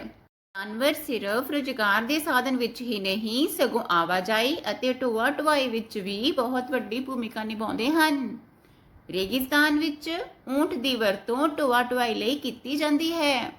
ਹਾਥੀ ਅਤੇ ਬਲਦ ਅੱਜ ਵੀ ਬਹੁਤ ਇਲਾਕਿਆਂ ਵਿੱਚ ਸਮਾਨ ਢੋਣ ਦਾ ਕੰਮ ਕਰਦੇ ਵੇਖੇ ਜਾ ਸਕਦੇ ਹਨ। ਜੰਤੂਆਂ ਤੋਂ ਮਿਲਣ ਵਾਲੀਆਂ ਵਸਤੂਆਂ ਬਾਰੇ ਗੱਲ ਕਰਾਂਗੇ। ਇੱਕ ਪਾਸੇ ਵਸਤੂ ਦਿੱਤੀ ਹੋਈ ਹੈ ਅਤੇ ਦੂਜੇ ਪਾਸੇ ਜੰਤੂ ਦਾ ਨਾਮ ਦਿੱਤਾ ਹੋਇਆ ਹੈ। ਵਸਤੂ ਕਿਹੜੀ ਹੈ? ਦੁੱਧ। ਦੁੱਧ ਕਿਸ ਤੋਂ ਮਿਲਦਾ ਹੈ? ਗਾਂ ਅਤੇ ਬੱਕਰੀ ਤੋਂ। ਸ਼ਹਿਦ। ਸ਼ਹਿਦ ਕਿਸ ਤੋਂ ਮਿਲਦਾ ਹੈ ਬੱਚਿਓ? ਮਧੂਮੱਖੀ ਤੋਂ। ਉੱਨ ਕੌਣ ਦਿੰਦਾ ਹੈ? ਪੇੜ। ਰੇਸ਼ਮ। ਰੇਸ਼ਮ ਦਾ ਕੱਪੜਾ ਕਿਸ ਤੋਂ ਪ੍ਰਾਪਤ ਕਰਦੇ ਹਾਂ? ਰੇਸ਼ਮ ਦੇ ਕੀੜੇ ਤੋਂ। ਬੱਚਿਓ, ਤੁਸੀਂ ਕਦੇ ਸਵਾਰੀ ਕੀਤੀ ਹੈ? ਹਾਂਜੀ, ਸਵਾਰੀ ਕਿਸ ਤੇ ਕਰਦੇ ਹਾਂ? ਹਾਥੀ ਤੇ। ਘਰ ਦੀ ਰਾਖੀ ਕੌਣ ਕਰਦਾ ਹੈ ਬੱਚਿਓ? ਸ਼ਾਬਾਸ਼, ਕੁੱਤਾ। ਢੋਆ ਢੁਆਈ ਲਈ ਅਸੀਂ ਕਿਹੜੇ ਜਾਨਵਰ ਦੀ ਵਰਤੋਂ ਕਰਦੇ ਹਾਂ? ਬਲਦ। ਆਂਡੇ ਕੌਣ ਦਿੰਦੀ ਹੈ? ਮੁਰਗੀ। ਮੀਟ ਸਾਨੂੰ ਕਿਸ ਤੋਂ ਮਿਲਦਾ ਹੈ? ਬੱਕਰੀ ਤੋਂ। ਬੱਚਿਓ, ਇਹ ਸਨ ਸਾਡੇ ਜੰਤੂ ਜਿਨ੍ਹਾਂ ਤੋਂ ਸਾਨੂੰ ਇਹ ਸਾਰੀਆਂ ਵਸਤੂਆਂ ਪ੍ਰਾਪਤ ਹੁੰਦੀਆਂ ਹਨ। ਅਸੀਂ ਇਸ ਨੂੰ ਇਸ ਤਰ੍ਹਾਂ ਸੂਚੀ ਰਾਹੀਂ ਦਿਖਾ ਸਕਦੇ ਹਾਂ। ਅਸੀਂ ਆਪਣੀਆਂ ਕਈ ਲੋੜਾਂ ਦੀ ਪੂਰਤੀ ਲਈ ਜੰਤੂਆਂ ਦੀ ਸਹਾਇਤਾ ਲੈਂਦੇ ਹਾਂ ਅਤੇ ਇਸ ਉਦੇਸ਼ ਨਾਲ ਹੀ ਉਹਨਾਂ ਨੂੰ ਪਾਲਦੇ ਹਾਂ। ਜੰਤੂਆਂ ਦੀਆਂ ਜ਼ਰੂਰਤਾਂ ਜਿਵੇਂ ਭੋਜਨ, ਪਾਣੀ ਅਤੇ ਸਮੇਂ ਸਿਰ ਦਵਾਈਆਂ ਆਦਿ ਦਾ ਖਿਆਲ ਰੱਖਣਾ ਚਾਹੀਦਾ ਹੈ। ਸਾਡੇ ਵਾਂਗ ਹੀ ਉਹਨਾਂ ਨੂੰ ਵੀ ਕਈ ਰੋਗਾਂ ਦਾ ਸਾਹਮਣਾ ਕਰਨਾ ਪੈਂਦਾ ਹੈ। ਕਿਸੇ ਮਾਹਰ ਡਾਕਟਰ ਵੈਟਰਨਰੀ ਡਾਕਟਰ ਦੀ ਸਲਾਹ ਨਾਲ ਉਹਨਾਂ ਨੂੰ ਦਵਾਈ ਦੇਣੀ ਚਾਹੀਦੀ ਹੈ। ਬੱਚਿਓ, ਹੁਣ ਸਮਾਂ ਹੈ ਘਰ ਦੇ ਕੰਮ ਦਾ। ਘਰ ਦੇ ਕੰਮ ਦੇ ਵਿੱਚ ਤੁਸੀਂ ਪੰਨਾ ਨੰਬਰ 45 ਤੇ ਇਹਨਾਂ ਪ੍ਰਸ਼ਨਾਂ ਦੇ ਉੱਤਰ ਲਿਖਣੇ ਹਨ। ਪ੍ਰਸ਼ਨ ਨੰਬਰ 1 ਕੀ ਹੈ? ਘਰ ਵਿੱਚ ਕਿਹੜੇ-ਕਿਹੜੇ ਜਾਨਵਰ ਪਾਲੇ ਜਾਂਦੇ ਹਨ? ਕਿਸੇ ਇੱਕ ਬਾਰੇ 5 ਵਾਕ ਲਿਖੋ। ਪ੍ਰਸ਼ਨ ਨੰਬਰ 2 ਭੇਡਾਂ ਤੋਂ ਇਲਾਵਾ ਹੋਰ ਕਿਹੜੇ ਜੰਤੂ ਸਾਨੂੰ ਉੱਨ ਦਿੰਦੇ ਹਨ? प्यारे बच्चों, जमात 5वीं, विषा स्वागत जिंदगी, पाठ 3 जिम्मेवारी। जिम्मेवारी किसी भी काम ਨੂੰ ਮਿਹਨਤ, ਲਗਨ, ਵਫਾਦਾਰੀ ਅਤੇ ਸਮੇਂ ਸਿਰ ਕਰਨ ਦਾ ਨਾਮ ਹੈ। ਤੇ ਸਾਡੀ ਪਹਿਲੀ ਜ਼ਿੰਮੇਵਾਰੀ ਸਾਡੇ ਆਪਣੇ ਸਰੀਰ ਨੂੰ ਸਾਫ਼ ਸੁਥਰਾ ਰੱਖਣਾ ਹੈ। ਤਾਂ ਆਓ ਜ਼ਿੰਮੇਵਾਰੀਆਂ ਨੂੰ ਅਪਣਾਈਏ।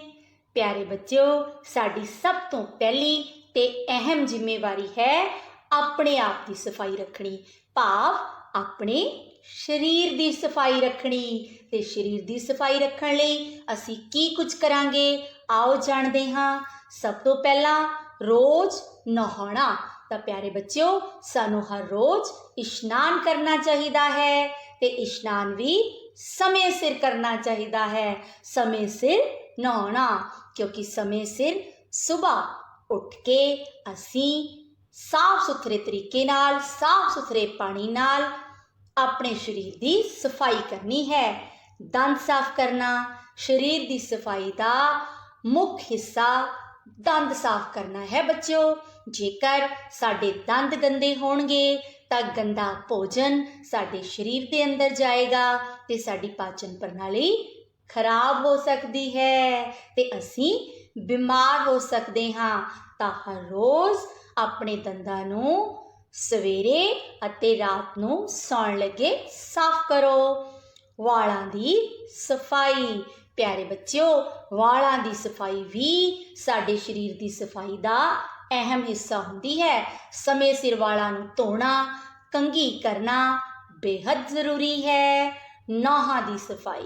ਨਹੁੰ ਦੀ ਸਫਾਈ ਵੀ ਬਹੁਤ ਜ਼ਰੂਰੀ ਹੈ। ਨਹੁੰ ਦੇ ਵਿੱਚ ਗੰਦੀ ਮੈਲ ਫਸ ਜਾਂਦੀ ਹੈ। ਜੇਕਰ ਅਸੀਂ ਨਹੁੰ ਨੂੰ ਸਾਫ਼ ਨਹੀਂ ਕਰਾਂਗੇ, ਇਹ ਮੈਲ ਸਾਡੇ ਸਰੀਰ ਦੇ ਅੰਦਰ ਚਲੀ ਜਾਵੇਗੀ। ਸਾਫ਼ ਸੁਥਰੇ ਕੱਪੜੇ ਪਹਿਨਣਾ। ਬੱਚਿਓ, ਨਹਾ ਕੇ ਸਾਨੂੰ ਕੱਪੜੇ ਹਮੇਸ਼ਾ ਸਾਫ਼ ਸੁਥਰੇ ਪਾਉਣੇ ਚਾਹੀਦੇ ਹਨ। ਕੱਪੜਿਆਂ ਦੀ ਸਫਾਈ। ਬੱਚਿਓ, ਕੱਪੜਿਆਂ ਦੀ ਸਫਾਈ ਬੇहद ਜ਼ਰੂਰੀ ਹੈ। ਹੁਣ ਅਸੀਂ ਆਪਣੇ ਸਰੀਰ ਨੂੰ ਸਾਫ਼ ਕਰ ਲਿਆ, ਨਹੁੰ ਨੂੰ ਸਾਫ਼ ਕਰ ਲਿਆ, ਦੰਦਾਂ ਨੂੰ ਸਾਫ਼ ਕਰ ਲਿਆ, ਵਾਲਾਂ ਨੂੰ ਸਾਫ਼ ਕਰ ਲਿਆ, ਪਰ ਜੇ ਸਾਡੇ ਕੱਪੜੇ ਕੀਟਾਣੂ ਰਹਿਤ ਨਹੀਂ ਹਨ ਤਾਂ ਕੀਟਾਣੂ ਫੇਰ ਸਾਡੇ ਸਰੀਰ ਵਿੱਚ ਦਾਖਲ ਹੋ ਜਾਣਗੇ। ਤਾਂ ਸਾਨੂੰ ਹਮੇਸ਼ਾ ਕੱਪੜਿਆਂ ਦੀ ਸਫਾਈ ਦਾ ਵੀ ਖਾਸ ਖਿਆਲ ਰੱਖਣਾ ਚਾਹੀਦਾ ਹੈ। ਵਾਰੀ ਘਰ ਦੇ ਕੰਮ ਦੀ। ਸਰੀਰ ਦੀ ਸਫਾਈ ਲਈ ਤੁਸੀਂ ਹਰ ਰੋਜ਼ ਕੀ ਕਰਦੇ ਹੋ, ਆਪਣੀ ਕਾਪੀ ਉੱਪਰ ਸੋਹਣੇ ਤਰੀਕੇ ਨਾਲ ਲਿਖੋ। ਬਹੁਤ ਹੀ ਸਤਿਕਾਰਯੋਗ ਅਧਿਆਪਕ ਸਾਹਿਬਾਨ ਅਤੇ ਪਿਆਰੇ ਵਿਦਿਆਰਥੀਓ, ਸਾਰਿਆਂ ਨੂੰ ਪਿਆਰ ਭਰੀ ਸਤਿ ਸ਼੍ਰੀ ਅਕਾਲ। ਹਾਂ ਬੇਟਾ, ਆਪਾਂ ਪੰਜਾਬੀ ਦੀ ਲਿਖਾਈ ਦੇ ਬਾਰੇ ਕਾਫੀ ਦਿਨਾਂ ਤੋਂ ਗੱਲਬਾਤ ਕਰਦੇ ਪਏ ਹਾਂ ਔਰ ਅੱਜ ਬੱਚੇ ਆਪਾਂ 9ਵੇਂ ਸੈੱਟ ਦੇ ਉੱਤੇ ਪਹੁੰਚ ਗਏ। 9ਵਾਂ ਤੇ ਆਖਰੀ ਸੈੱਟ। ਇਹਦੇ ਵਿੱਚ ਆਪਾਂ ਹੁਣ ਕਿਹੜੇ-ਕਿਹੜੇ ਅੱਖਰ ਸਿੱਖਣੇ ਆ ਉਹ ਧਿਆਨ ਨਾਲ ਦੇਖੋ ਬੇਟਾ। ਆਹ 9ਵੇਂ ਸੈੱਟ ਦੇ ਵਿੱਚ ਮੈਂ ਤੁਹਾਨੂੰ ਪਹਿਲਾਂ ਹੀ ਦੱਸ ਦਿੱਤਾ ਸੀ ਕਿ ਵੀ ਬਾਕੀ 8 ਸੈੱਟਾਂ ਦੇ ਅੱਖਰ ਆਪਸ ਦੇ ਵਿੱਚ ਰਲਦੇ ਮਿਲਦੇ ਆ। 9ਵੇਂ ਸੈੱਟ ਦੇ ਅੱਖਰ ਆ ਜਿਹੜੇ ਕੋਈ ਵੀ ਆਪਸ ਵਿੱਚ ਰਲਦਾ ਮਿਲਦਾ ਨਹੀਂ, ਇਹ ਇਕੱਲਾ ਹੀ ਸਿੱਖਣਾ ਪੈਂਦਾ ਆ। ਆਹ ਅੱਖਰ ਬੇਟਾ 9ਵੇਂ ਸੈੱਟ 'ਚ ਅਸੀਂ ਸਿੱਖਾਂਗੇ ਅੱਖਰ ੰਗਾ, ਬੱਬਾ, ਝੱਜਾ, ਨਾਣਾ, ਊੜਾ ਤੇ ਖੁੱਲੇ ਮੂੰਹ ਵਾਲਾ ਊੜਾ। ਹੁਣ ਅੱਜ ਆਪਾਂ 9ਵੇਂ ਸੈੱਟ ਦੇ ਸਭ ਤੋਂ ਪਹਿਲੇ ਅੱਖਰ ੰਗਾ ਦੇ ਬਾਰੇ ਗੱਲ ਕਰਨ ਜਾ ਰਹੇ ਹਾਂ।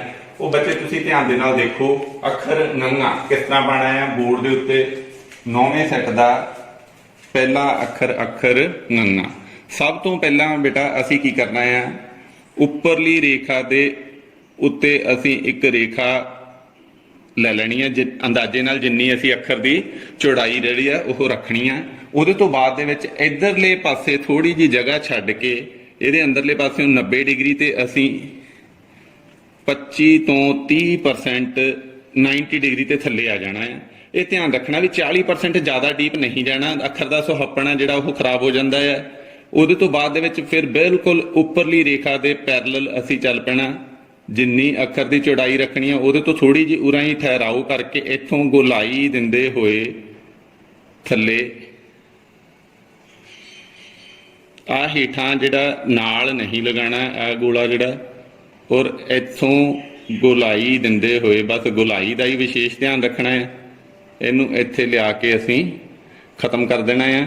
ਹੁਣ ਇਹਦੇ ਵਿੱਚ ਬੇਟਾ ਤੇ ਇੱਕ ਗੱਲ ਕਿਹੜੀ ਧਿਆਨ ਰੱਖਣ ਵਾਲੀ ਕਿਹੜੀ ਵੀ, ਆਹ ਜਿਹੜੀ ਬਿਲਕੁਲ ਗੋਲ ਨਹੀਂ ਕਰਨਾ ਪੁਆਇੰਟ, ਇਹ ਟੈਕਨੀਕਲ ਪੁਆਇੰਟ ਹੈ ਇਹਦੇ ਵਿੱਚ। ਫੇਰ ਦੇਖ ਲਓ ਅੱਖਰ ੰਗਾ ਜਿਹੜਾ ਹੈਗਾ ਆ ਉਹ ਕਿਸ ਤਰ੍ਹਾਂ ਪੈਣਾ ਹੈ। ਸਭ ਤੋਂ ਪਹਿਲਾਂ ਬੇਟਾ ਅਸੀਂ ਉੱਪਰਲੇ ਪਾਸੇ ਰੇਖਾ ਲੈ ਲਈ, ਜਿੰਨੀ ਅੱਖਰ ਦੀ ਚੌੜਾਈ ਰੱਖਣੀ ਲਗਭਗ ਇੱਥੋਂ 90 ਡਿਗਰੀ ਤੇ ਥੱਲੇ 25 ਤੋਂ 30% ਤੱਕ, 25 30 32% ਹੋ ਸਕਦਾ, ਜ਼ਿਆਦਾ ਡੀਪ ਲਿਆਵਾਂਗੇ ਅੱਖਰ ਦਾ ਸੌਖਪਣ ਖਰਾਬ ਹੋ ਜੂ। ਇੱਥੋਂ ਫਿਰ ਉੱਪਰਲੀ ਰੇਖਾ ਦੇ ਪੈਰਲਲ, ਔਰ ਇੱਥੋਂ ਅਸੀਂ ਗੁਲਾਈ ਦਿੰਦੇ ਹੋਏ ਥੱਲੇ, ਇੱਥੋਂ ਵਿਸ਼ੇਸ਼ ਗੁਲਾਈ ਦਿੰਦੇ ਹੋਏ ਅਸੀਂ ਇਸ ਬਿੰਦੂ ਤੇ ਖਤਮ ਕਰ ਦੇਣਾ। ਇਹਦੇ 1-2 ਪੁਆਇੰਟ ਧਿਆਨ ਰੱਖਣ ਵਾਲੇ, ਆਹ ਪੁਆਇੰਟ ਤੇ ਆਹ ਪੁਆਇੰਟ 90 ਡਿਗਰੀ ਤੇ ਇੱਕੋ ਸੇਧ ਦੇ ਵਿੱਚ ਹੋਣਗੇ, ਆਹ ਪੁਆਇੰਟ ਤੇ ਆਹ 90 ਡਿਗਰੀ ਤੇ ਇੱਕ ਦੂਜੇ ਨੂੰ ਪੁਆਇੰਟ ਟੱਚ ਕਰਦੇ ਹੋਣਗੇ, ਔਰ ਆਹ ਗੋਲਾ ਜਿਹੜਾ ਬਿਲਕੁਲ ਥੱਲੇ ਟੱਚ ਨਹੀਂ ਕਰਾਉਣਾ। ਸੋ ਇਹ ਬਣ ਗਿਆ ਸਾਡੇ ਕੋਲੇ ਅੱਖਰ ੰਗਾ। ਤਾਂ ਇਹ ਬੇਟਾ ਕੱਲਾ ਅੱਖਰ ਹੀ ਸਾਨੂੰ ਸਿੱਖਣਾ ਪਊਗਾ। ਇਹਦਾ ਵਿਸ਼ੇਸ਼ ਰੂਪ ਵਿੱਚ ਤੁਸੀਂ ਆਪਣੀ ਵਰਕਸ਼ੀਟਾਂ ਦੇ ਉੱਤੇ ਜਾਂ ਕਾਪੀ ਦੇ ਉੱਤੇ ਪੈਨਸਲ ਦੇ ਨਾਲ ਜਾਂ ਜੈਲ ਪੈਨ ਦੇ ਨਾਲ ਅਭਿਆਸ ਕਰੋ। ਕੱਲ ਨੂੰ ਆਪਾਂ ਨੌਵੇਂ ਸੈੱਟ ਦੇ ਦੂਜੇ ਅੱਖਰ ਬਾਰੇ ਤੁਹਾਡੇ ਨਾਲ ਗੱਲਬਾਤ ਕਰਾਂਗੇ। ਤੁਹਾਡਾ ਬਹੁਤ ਬਹੁਤ ਧੰਨਵਾਦ।